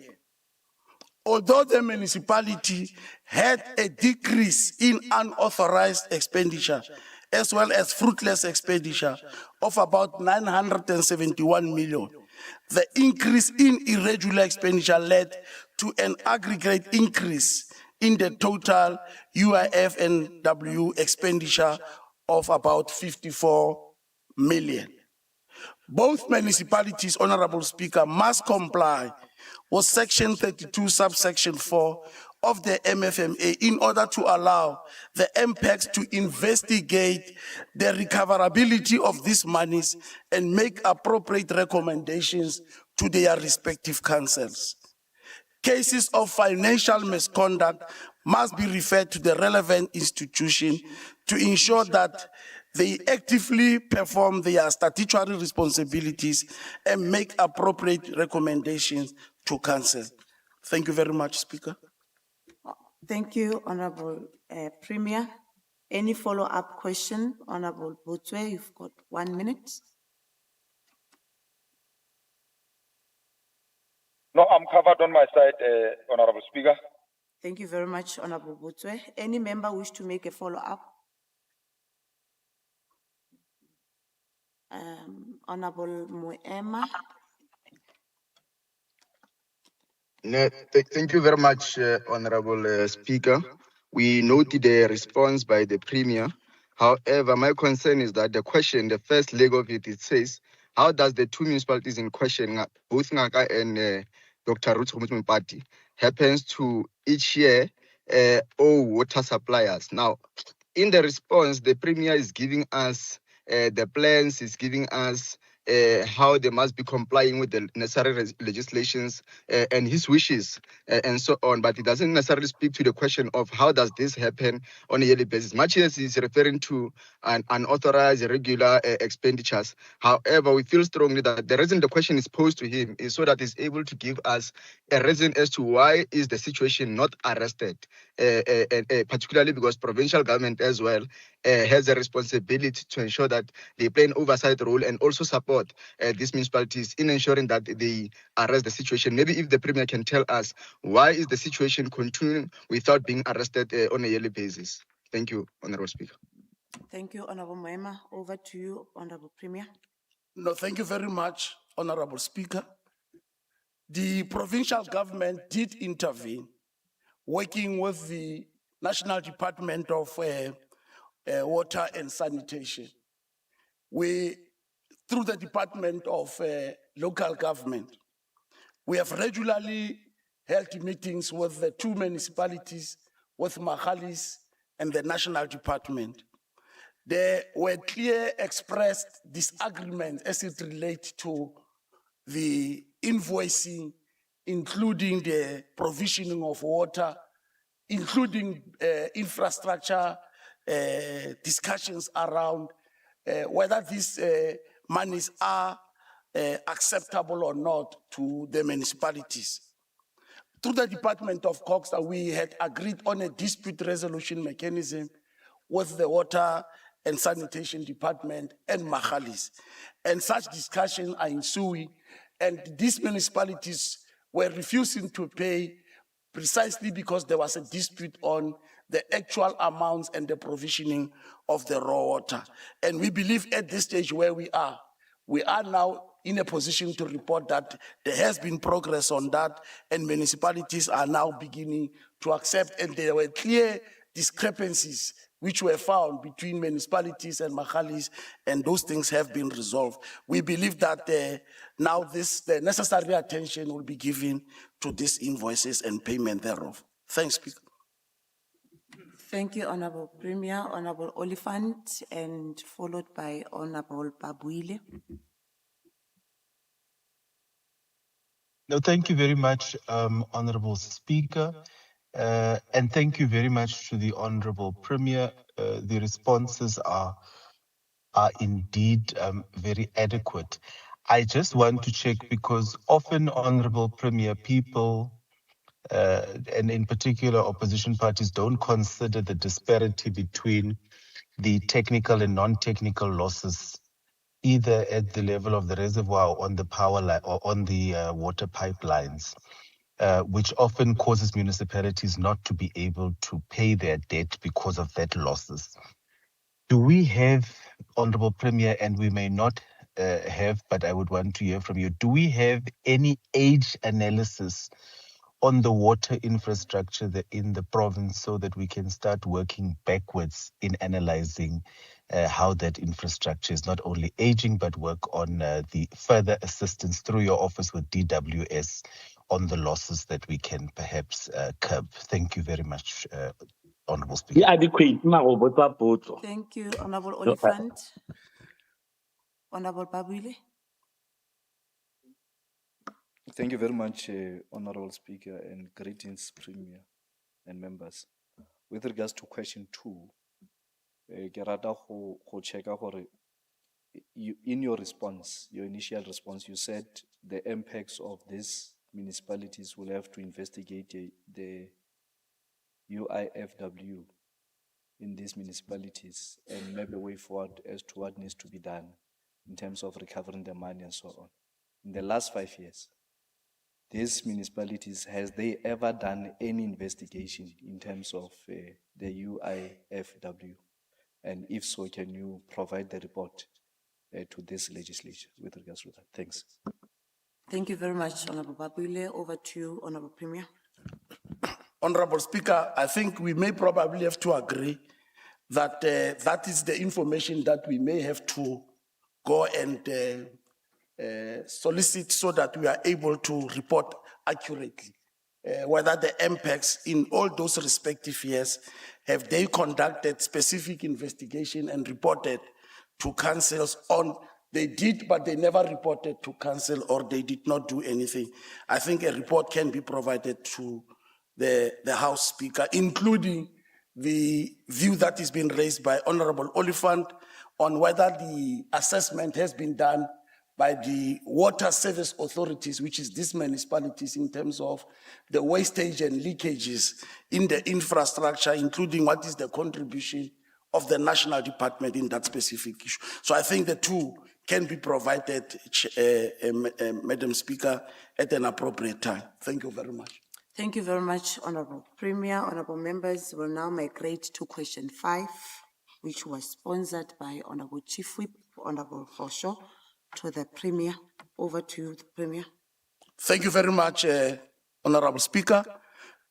Honorable Hosho, the National Council is tasked with the responsibility to roll out provincial establishment of structures.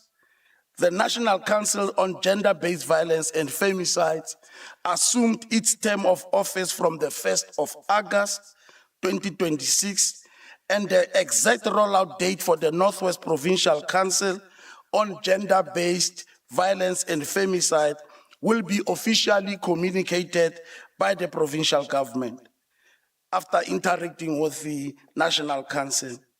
This will be a collaborated effort between the Department of Women and Youth and People with Disabilities, Office of the Premier, and the National Council on GBV National.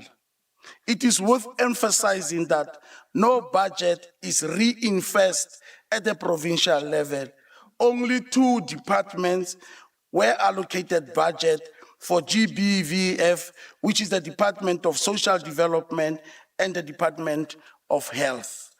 The Department of Social Development has set aside 21.3 million to fund 20 non-profit organizations delivering special support services and financial support to 19 victim empowerment centers, providing accommodation, basic counseling, court preparation, and psychosocial aid, alongside with sheltering services reaching hundreds of our survivors.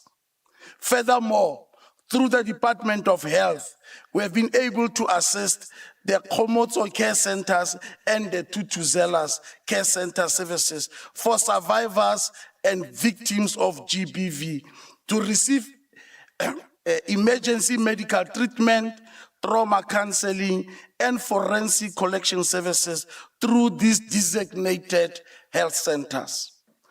All other departments are using operational budget for implementation of GBVF interventions. Honorable Speaker, efforts are in full swing to support departments on the implementation and institutionalization of our strategic efforts to combat GBVF through collection of municipal data, the identification of GBV hotspots, and the effective local implementation of the National Strategic Plan on GBVF. The Office of the Premier and other stakeholders identified 8 GBVF hotspots in the province and currently establishing the rapid response teams at the 8 local municipalities. In collaboration with the Department of Women, Youth and People with Disabilities and the Office of the Premier is coordinating the provincial response mechanism. This includes maintaining the functionality of the provincial gender and the disability rights machineries. The Women Economic Assembly is planned to be rolled out in the current financial year as part of ensuring women-owned businesses are structurally embedded in the supply chains, procurement, and economic participation. This includes funding of NGOs and victims empowerment centers, providing localized sheltering, psychosocial support, and health services facilities, and awareness programs like the 16 Days of No Violence Against Women and Children. Honorable members, the departments, municipalities, and NGOs are participating in the Victim Empowerment Program coordinated by the Department of Social Development. The establishment of the rapid response teams will be the first multi-sectoral responders to GBVF and will be working with the faith-based community organization. Advocacy programs as part of awareness and promotion of a victim-centered restorative justice approach and prevent secondary victimizations conducted by departments. Each department is expected to report 2 activities per month conducted on GBV. The Department of Health is also conducting community health campaigns in partnership with sister departments such as COSATMA, Social Development, Education, and SAP on an outreach drives addressing systemic social risk factors like substance abuse, teenage pregnancy, healthcare services, focusing on adolescent girls, disability awareness, gender inequality, and high-risk lifestyle behaviors. Thank you very much, Honorable Speaker. Thank you, Honorable Premier. Any follow-up question, Honorable Chief Whip? No, thank you, Musa Khotla, and let me welcome the response, especially the rapid response team, and also funding of MPOs on gender-based violence and femicide, because it is in line with the manifesto of the African National Congress. My follow-up question, Madam Speaker, to the Honorable Premier is that how will the provincial government ensure that the gender-based violence and femicide awareness campaign reach rural and vulnerable communities where there is no access or there is limited information to our communities, where there's no access or there will be challenges of limitation of information? Thank you, Madam Speaker. Thank you, Honorable Chief Whip. Honorable Premier. No, thank you very much, Honorable Chief Whip, for the follow-up. The provincial government employ various communication and marketing approaches to ensure that GBVF awareness campaigns reach rural and vulnerable communities through initiatives such as mass mobilization, dialogues, advocacy programs, and messaging to strengthen information, education, communication, prevention, and rebuilding our social cohesion. The GBVF is implemented, as I said, in a multi-sectoral approach wherein local multi-sectoral stakeholders groups combine their plans based on their duties.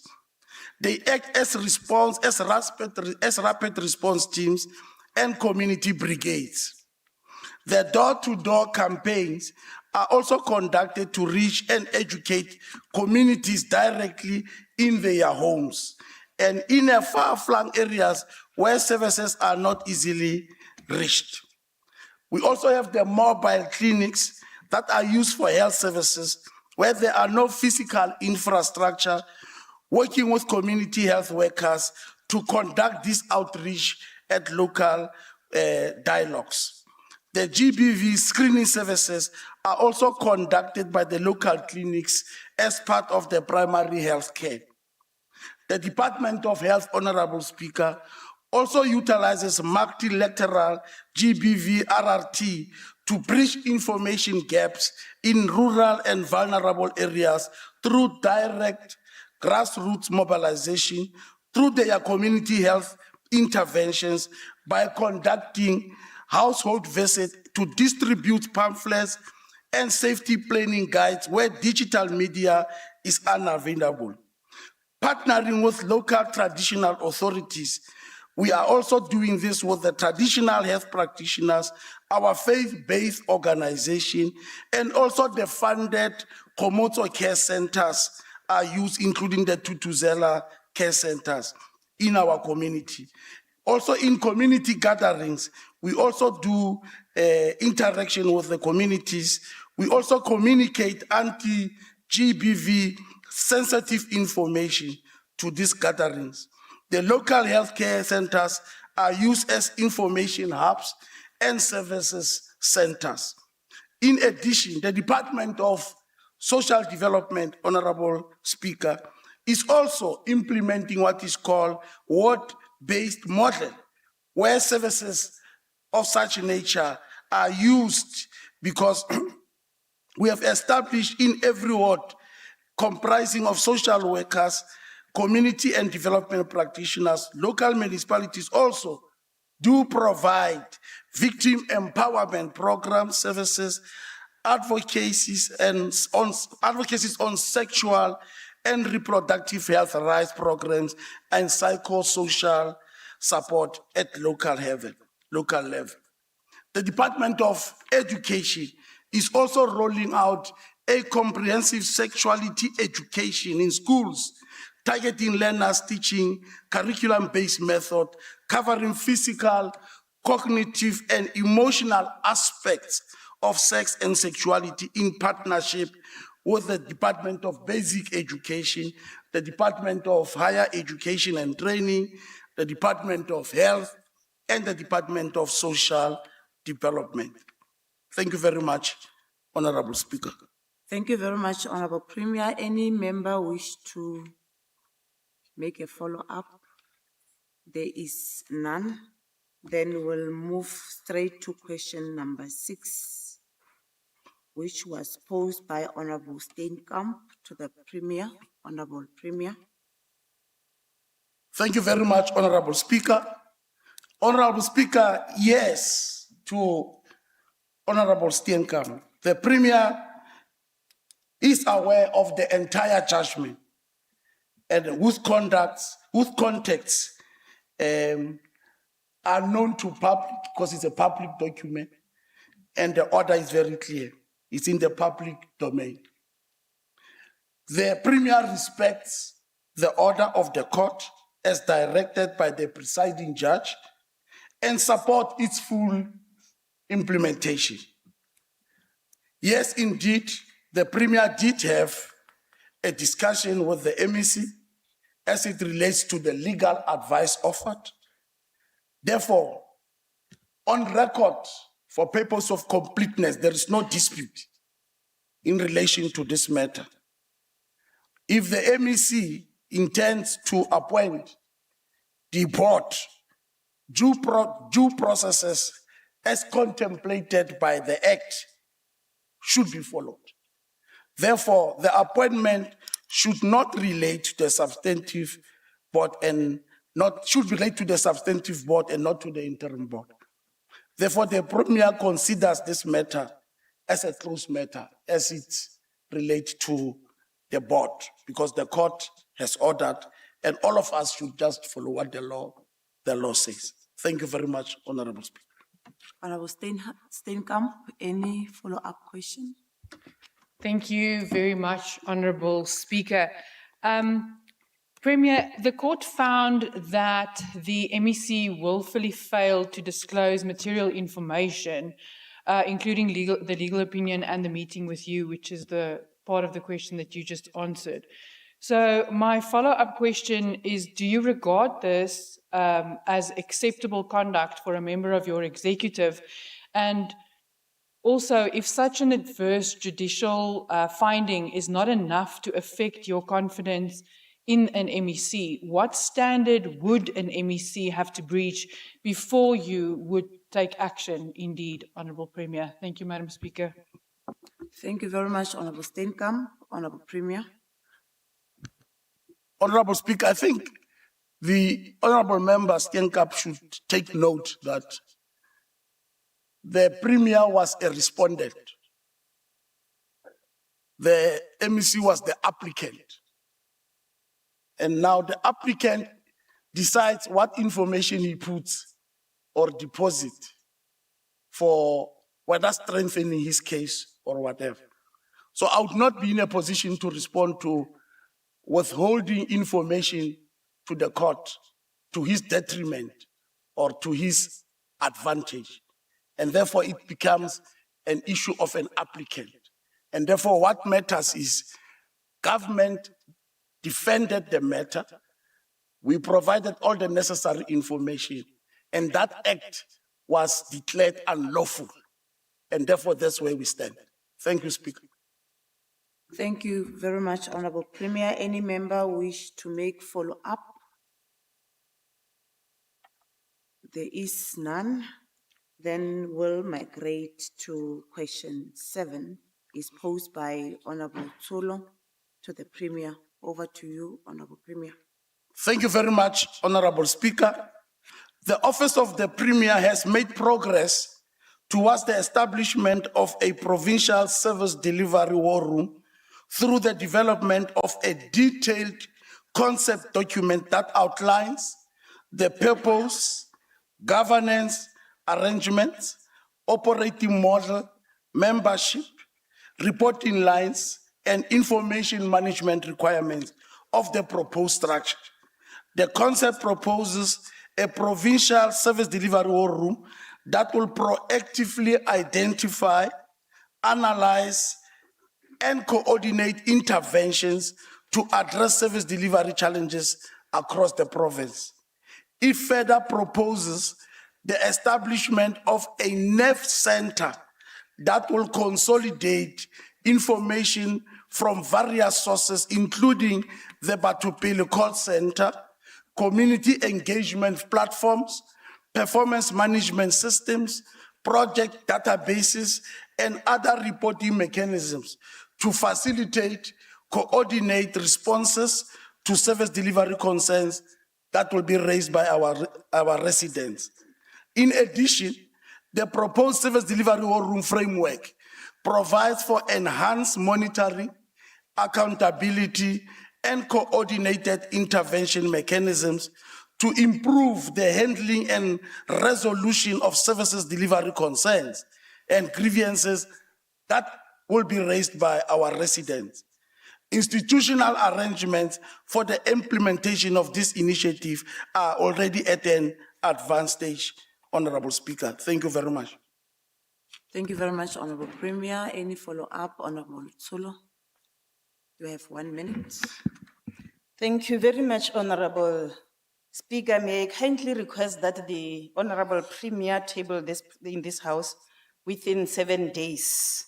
The costed implementation plan for that particular war room, indicating the total budget allocated, the staff component and location, completion date when it will be fully operational, as well as the total expenditure to date, based on the issues of the progress towards that particular establishment of the service delivery war room, where you said there is a detailed plan, operational model, membership, as well as reporting lines. Secondly, Honorable Speaker, what are the approved SOPs and turnaround times for resolving these particular service delivery complaints, especially with regard to water, electricity, roads that are lodged through this particular war room?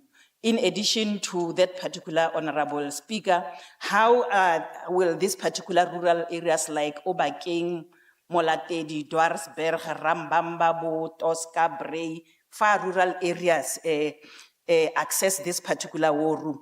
And based on the experience of petitions, Honorable Speaker, what enforcement mechanisms exist to ensure that both the municipalities and departments, not all, some are reluctant or they are reneging in as far as providing the necessary information or responding to the complaints are concerned? What mechanisms or enforcement mechanisms will be there, Honorable Speaker, in order to ensure compliance? Thank you very much.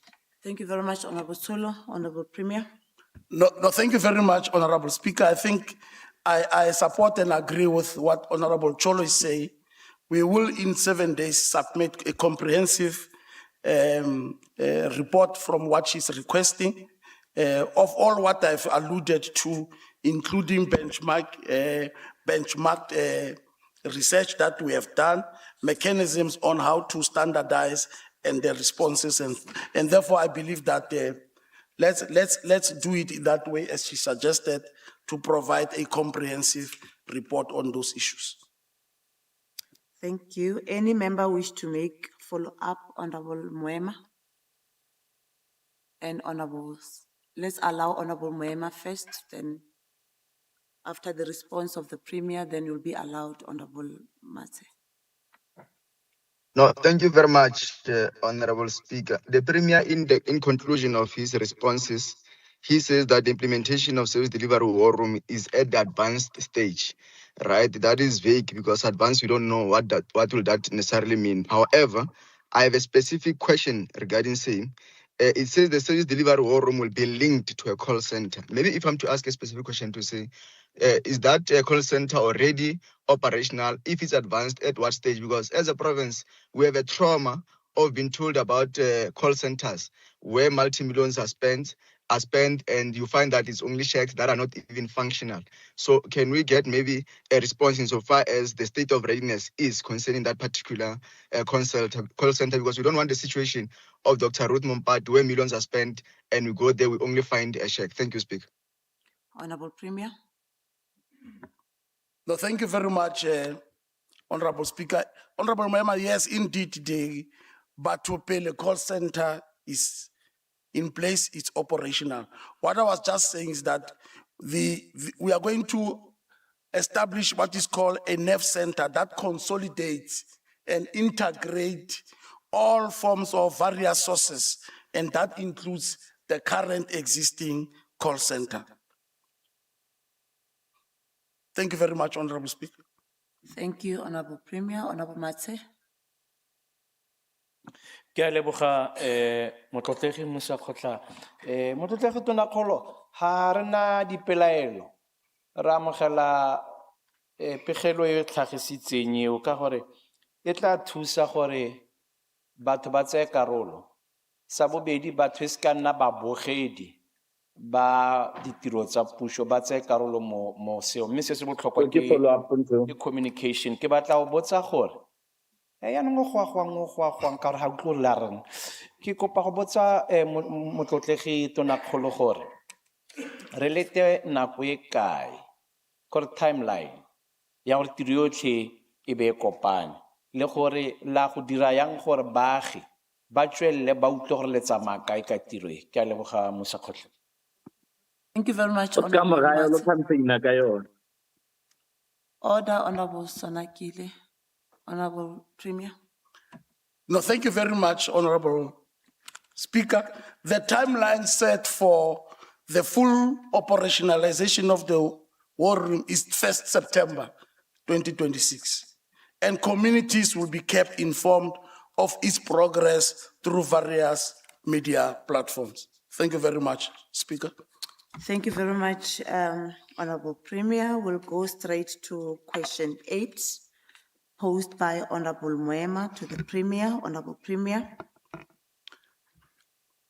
Honorable Speaker, in response to Honorable Moema, the provincial government recognizes the concerns raised by the community of Kakala regarding access to healthcare services outside the operating hours of Kakala Clinic. Following engagement with the community during our bi-weekly Tunzalero initiative, the Department of Health was tasked to investigate the effectiveness and appropriateness of the operating hours of the two facilities in that community. Currently, the facility serves 8,000 residents who need time-year services, and therefore, we are duty-bound to address their concerns and consider affording this community longer operational hours. The existing services configuration provides for Kakala Clinic to operate as a 5-day, 8-hour clinic, while Leo Dorenstad Health Center, situated less than 4 kilometers away, provides 24-hour healthcare services.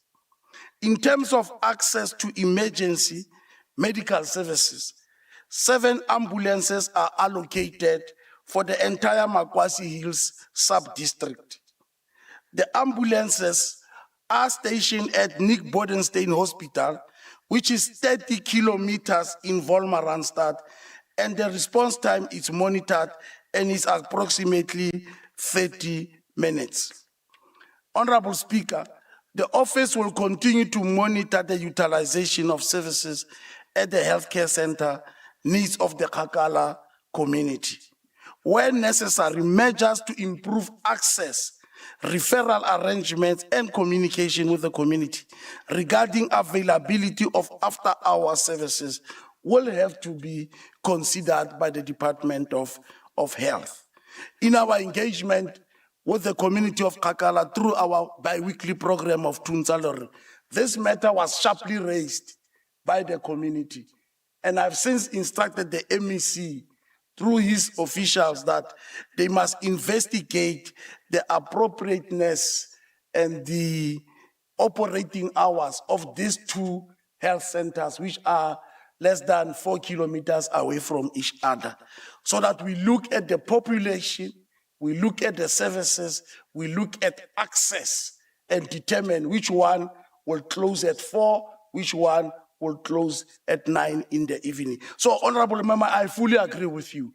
It's something that I experienced and I interacted with the community, and I've made a commitment, and the MEC must give me a report as to how far is their investigation and whether this time between the two operating hours for these two facilities, is it appropriate and correct?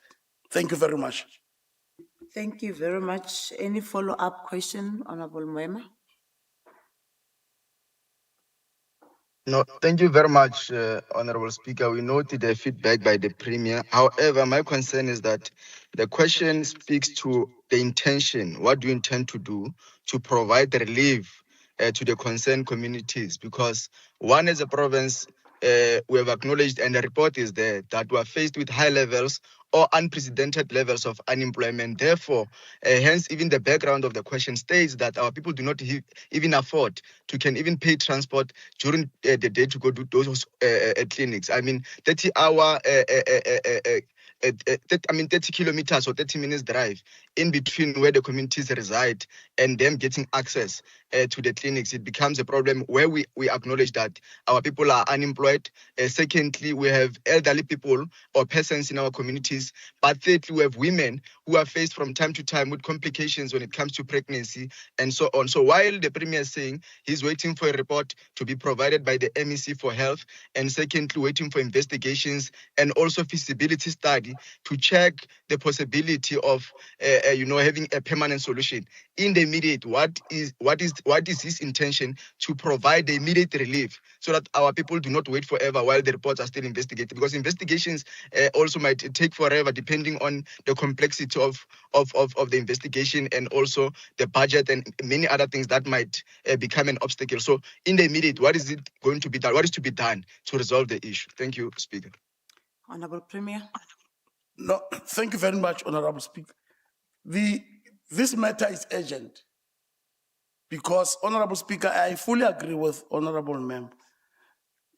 But you must understand that there is what is called standards in allocation of resources.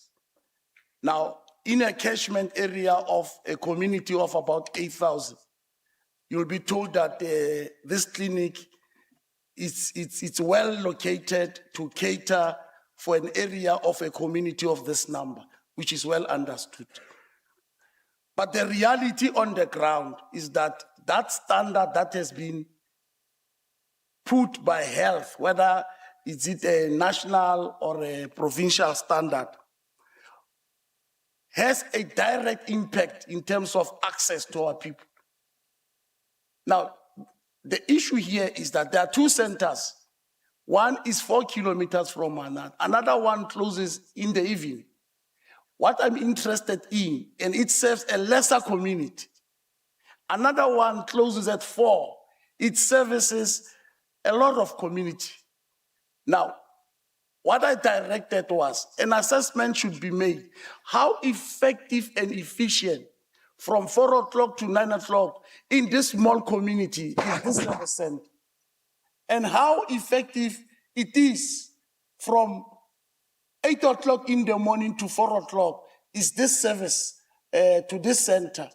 And to be suggesting that with 8,000 community members, can we afford to say we should close the clinic at 4 o'clock and have another clinic where there's a less community, where from 4 to 9, only 3 people come to be serviced?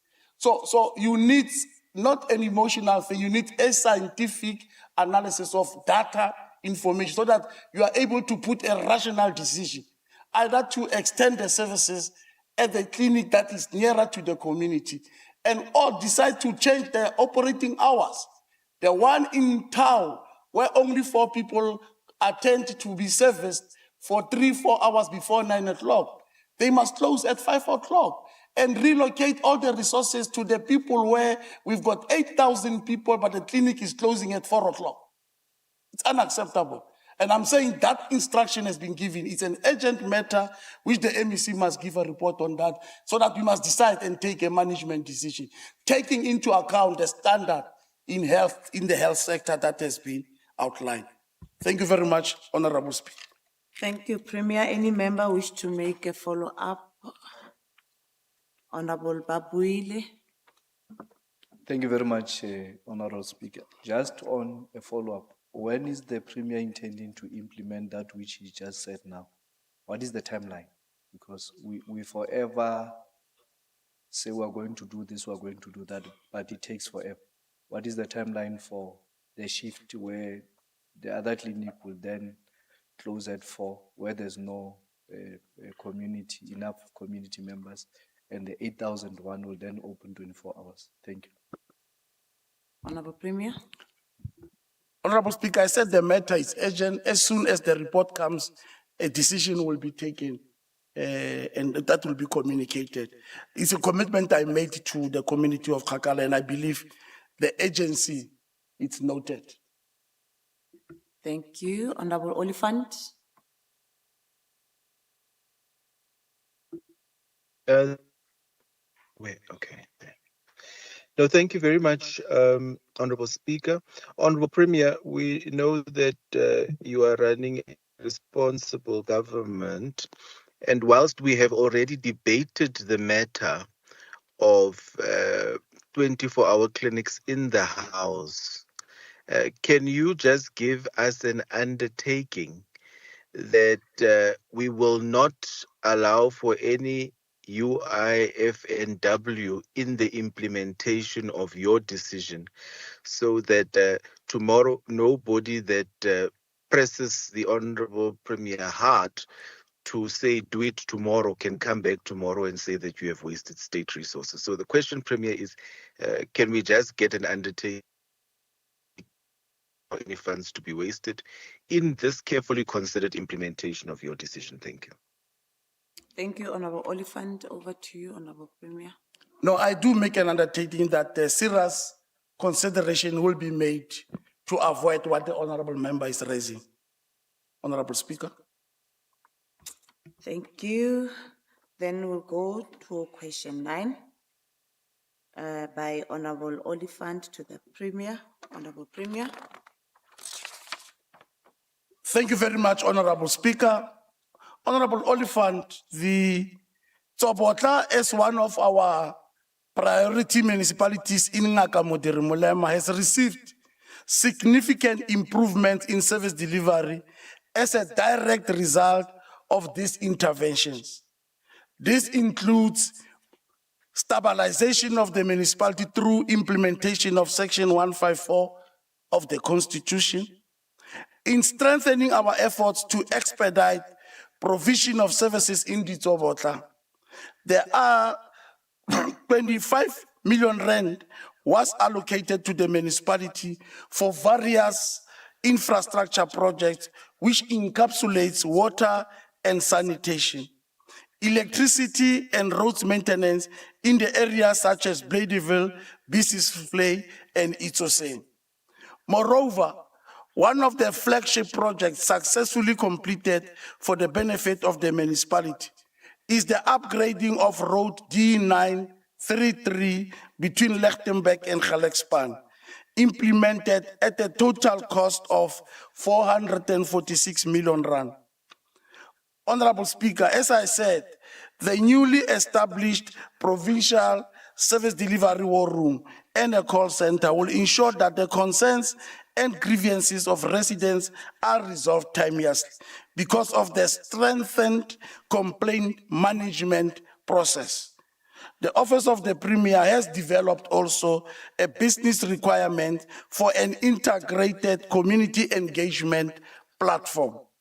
In addition, the Service Delivery War Room framework provides for an enhanced monitoring, accountability, and coordinated intervention mechanisms to improve the handling and resolution of service delivery concerns and grievances raised by our residents.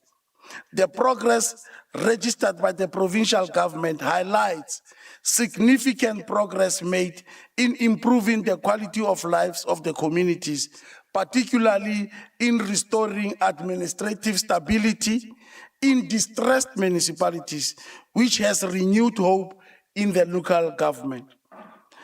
Honorable Oliphant, the provincial government intends to strengthen oversight, accountability, and coordination through the continued implementation of Tuntalerole the establishment of the Provincial Service Delivery War Room, and the introduction of an integrated monitoring and reporting systems. Thank you, Honorable Speaker. Thank you very much, Honorable Premier. Any follow-up question? No, thank you.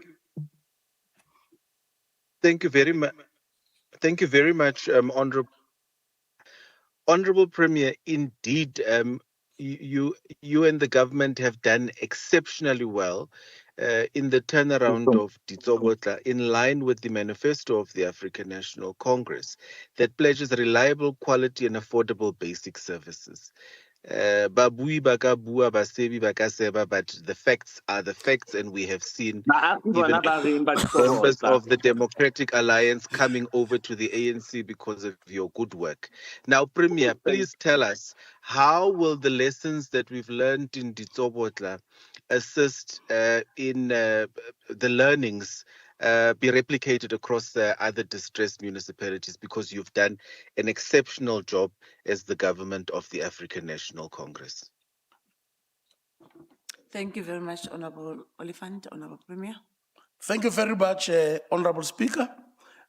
Indeed, the lessons from Ditsobotla will have to be replicated across other distressed municipalities in the province to ensure that there is consistency in service delivery improvements using a standard operating procedures and service delivery templates, which will then ensure that we improve almost all our municipalities which are in a very distressed environment. Thank you very much, Speaker. Thank you very much, Honorable Premier. Any member wish to make a follow-up? Honorable Stay. Thank you, Honorable Speaker. The efforts to turn Ditsobotla around, through you, Honorable Speaker, is as a result of Section 1397, which was petitioned to the national government by the Democratic Alliance, myself.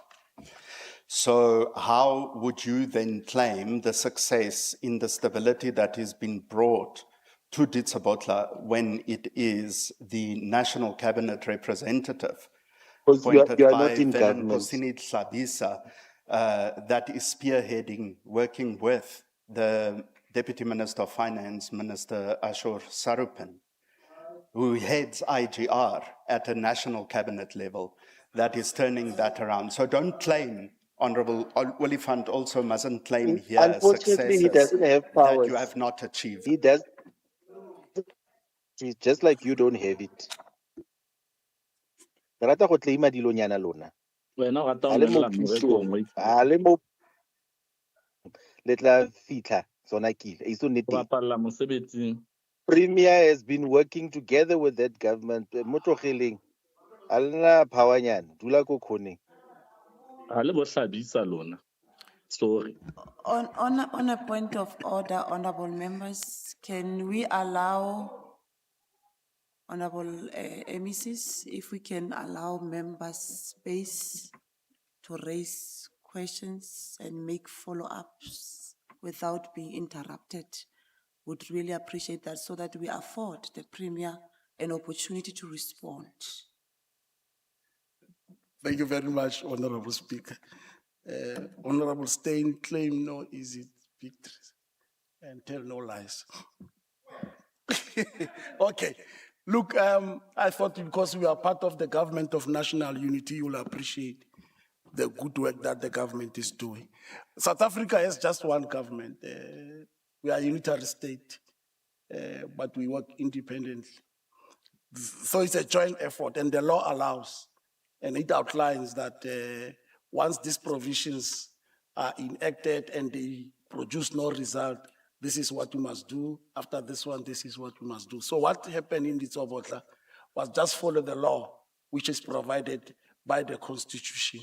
And therefore, where we are seated, we are not claiming the victory. We are saying, as government of South Africa, we have put Ditsobotla back to where it's supposed to be, all our efforts must to ensure that there is sustainability and there is stability, and we put more investment in Ditsobotla. We make the lives of our people in that area much more better. Thank you very much, Honorable Speaker. Thank you very much. Wautla wena Olifant. Thank you very much, Ke ka Honorable tseba ka go Premier. tlhalosetsa ka Afrikaans wena. Honorable Matuane. No, thank you, Kaleboga, Honorable Speaker. I think the Premier will agree with me to say that municipality, the EFF is playing a significant role to ensure that the municipality is stable. And even our Speaker is ensuring that Obitadi Council, all Batho ba Modimo. responsible MMCs, the MPEG is accountable, and all the compliances matters are being attended to. So, Honorable Speaker, through you, Premier, we must go all around the municipalities to ensure that the EFF is there. You come together with us to ensure that the Maspala didn't stable. JB Max, Reagoteng. So, Honorable Speaker, we can agree together with the Tiger. Like Takataka le yentseng Rustenburg together. Agree, Premier. Thank you. Can we, honorable members, Honorable Matuane, there's no contestation here. The Premier has responded. You can't respond on behalf of the Premier. You were supposed to make a Honorable Speaker. follow-up question. You failed to make that particular follow-up question. So in future, please make a follow-up question. But we agree that you are in agreement with the Premier and the work that has been done through that particular municipality. It was not a question. It was a comment. That is Ma'am, do you why. agree? Awadumalana. Do you agree? Okay. Hadi, do you agree? Hadi, do you agree, Premier? I don't know who agree because the question says we can say Honorable Matuane, but I'll afford you an opportunity to respond to Honorable Matuane.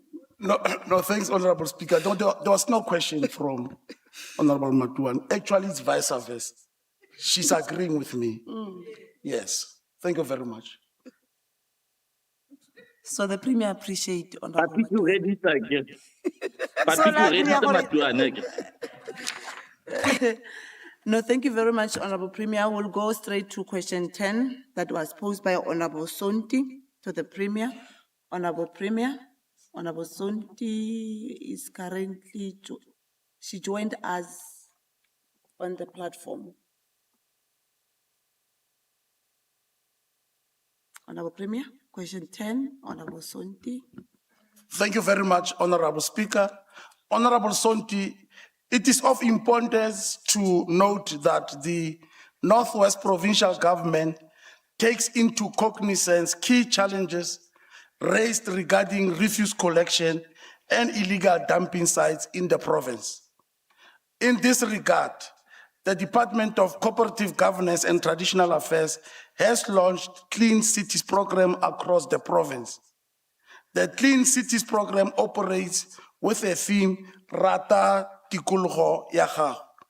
The program has 7 objectives, of which litter picking, clearing of illegal dams, promotion of waste minimization through waste hierarchy are few objectives of the program. The program is conducted on a monthly basis across the province. But also we've got through a program through the Department of Economic Development called Matakala Kezak. This campaign, which is a collaborative effort between the provincial government and municipalities through Section 154, we are encouraging communities to keep their environment clean by collecting all what could be termed to be littered for income purposes. then that is why Rere Matakala Kizak. Furthermore, the Department of Public Works and Roads, working together with municipalities, are working with these municipalities to clear this illegal dumping in our various communities. Through the district developmental model, we will be collaborating with municipalities and the National Department of Environment and Conservation to assist with refuse bags and bins to make this great initiative workable and seamless by keeping our communities clean. Thank you very much, Honorable Speaker. Thank you very much, Honorable Premier. Honorable Sonti, any follow-up question? Yes, thank you, Speaker. I'm audible, Speaker. 100%, Honorable Sonti. Thank you, Speaker Ndibonge. We as the EFF, we request that the Premier provides a written copy of Speaker. Kindly reveal your face. We are missing you here. Thank you, Speaker. Ndibonge, we request as the EFF that the Premier provides a written copy of his commitment on refuse collection and illegal dumping sites that can be shared with the residents of Northwest as a whole. Ndibonge somlomo. Thank you very much, Honorable Sonti. Honorable Premier. No, thank you very much, Honorable Speaker. What I was indicating, Honorable Speaker, is that because most of our municipalities have challenges of resources, especially on heavy machinery that deals with this illegal dumping. Now, as government, because we acknowledge the challenges of our municipalities through public works, at the district level and at the local municipality, the department come in and assist municipalities on an agreed program on this illegal dumping, because for it to be illegal is because it means the municipality has not established a reliable collection of refuse, and therefore communities end up throwing all these things around. But because of lack of resources, then we come in and assist. So on intervals, there will be agreement on a program agreed by the local municipality and the Department of Public Works, and to release such machinery to assist to clear all these illegal dumpings. We can provide such information even where we have worked, even the plans going ahead, how did they happen within our limited resources. Thank you very much, Speaker. Thank you very much, Honorable Premier. Any follow-up from any member? Honorable Mwema. Thank you very much, Honorable Speaker. I'm very concerned about the feedback so far as this question is concerned. One, on the issue of Honorable illegality, Mwema, one, we are worried about your sound.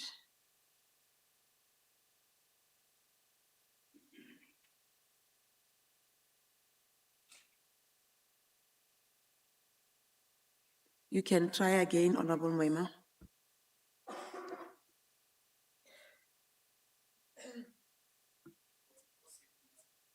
Honorable Speaker, am I audible? 100%. Thank you very much, Honorable Speaker. I was saying that we are quite concerned about the response by the Premier insofar as the issue of illegal dumping is concerned. Because once you use the terminology dumping, illegal, then clearly it means there must be consequences, and also there must be measures in place to ensure enforcement. And I thought the Premier, in that regard, he will then give us a feedback on what are they doing to ensure that they deal with the illegality and also enforcement thereof, because he himself is saying that is illegal dumping, much as he acknowledges that it's as a result of the government failing to provide alternatives for our people. Then what are they doing about the illegal aspect of it? Of course, we had the part where he deals with the plans and the wishes and so on, but the concrete plan in terms of dealing with the enforcement of this illegality, or is just left as it is business as usual. Thank you, Speaker. Thank you, Honorable Premier. Honorable Speaker, I think we must emphasize the following, that refuse removal is a municipality function. Secondly, the municipality, a functional municipality, must have bylaws a functional municipality must be able to enforce the bylaws. What I was saying is, as a matter of support as provincial government, knowing the challenges that our municipalities may not have a reliable, probably a scheduled, whether once or twice a week, and therefore our people, because of that challenge, they throw these things all over. And therefore, municipalities then also have an added problem because they are unable to respond to that challenge. And we are providing support, and that's why we are bringing a program called Matakala ke Zaka to encourage our communities to, even now as they clear these things, they must not just even not clearing, as they collect, they must not throw all over. They can also make money out of that exercise. We are saying, together with the Department of Environment nationally, we are also looking at possibilities now through the Department of D-Day, providing resources for our communities to have these refuse bags that they have, the bins that they have, to support municipalities. We are also saying, through the Department of Public Works, with our heavy machinery, once these illegal dumpings are there, as a result of what I've just raised, we come in and alleviate the problem so that there must not be a pressure and a burden on the municipalities. So I fully agree with him that there is a need for us to ensure that municipalities carry their responsibility and their function as contemplated by the law. Thank you very much. Thank you very much, Honorable Premier. Actually, that was the last question. Thank you. Oh, sorry. Apologies.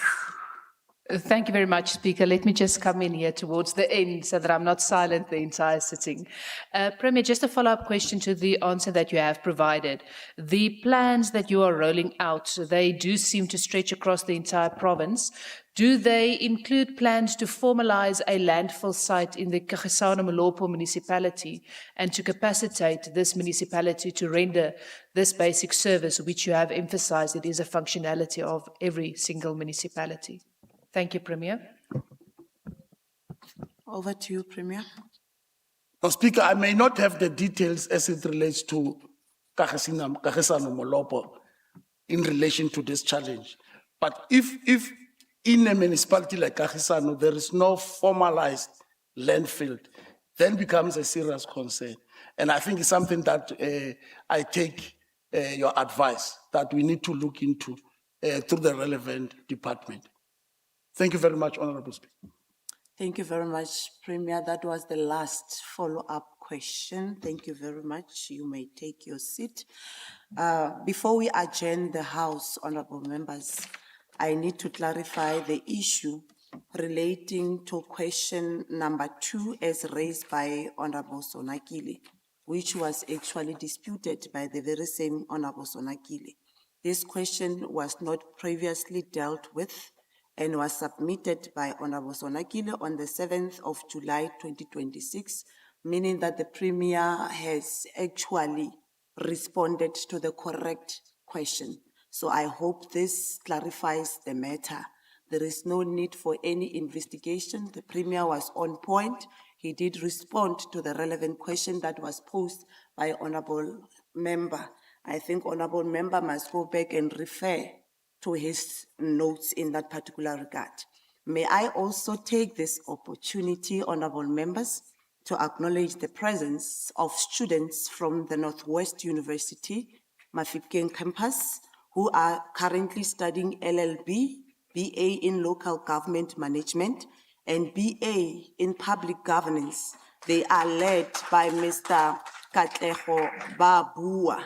You are welcome. Really amogetse mo the Northwest Provincial Legislature. Re tsa gore le tla heletsa le graduate-ile le ke gore advisor ka melao jalo le jalo. Ke yone the environment at the Northwest Provincial Legislature. I believe that all of you, you know the background. That's where issues of service delivery are being actually processed by all political parties across the province. Any political party. We are public representatives re le representa lo lotlhe. So ne ke re ke tse tšhono go le amogela le gore ke le bušetse masego le matlhogonolo mo dithutong tsa lona. Thank you very much, honorable members. Members, you are reminded of the Auditor General's meeting immediately after this sitting. Honorable members on Teams platform must log out from this link and use the other link for the meeting. This brings us to the end of today's business. The sitting is adjourned until further notice. Thank you very much.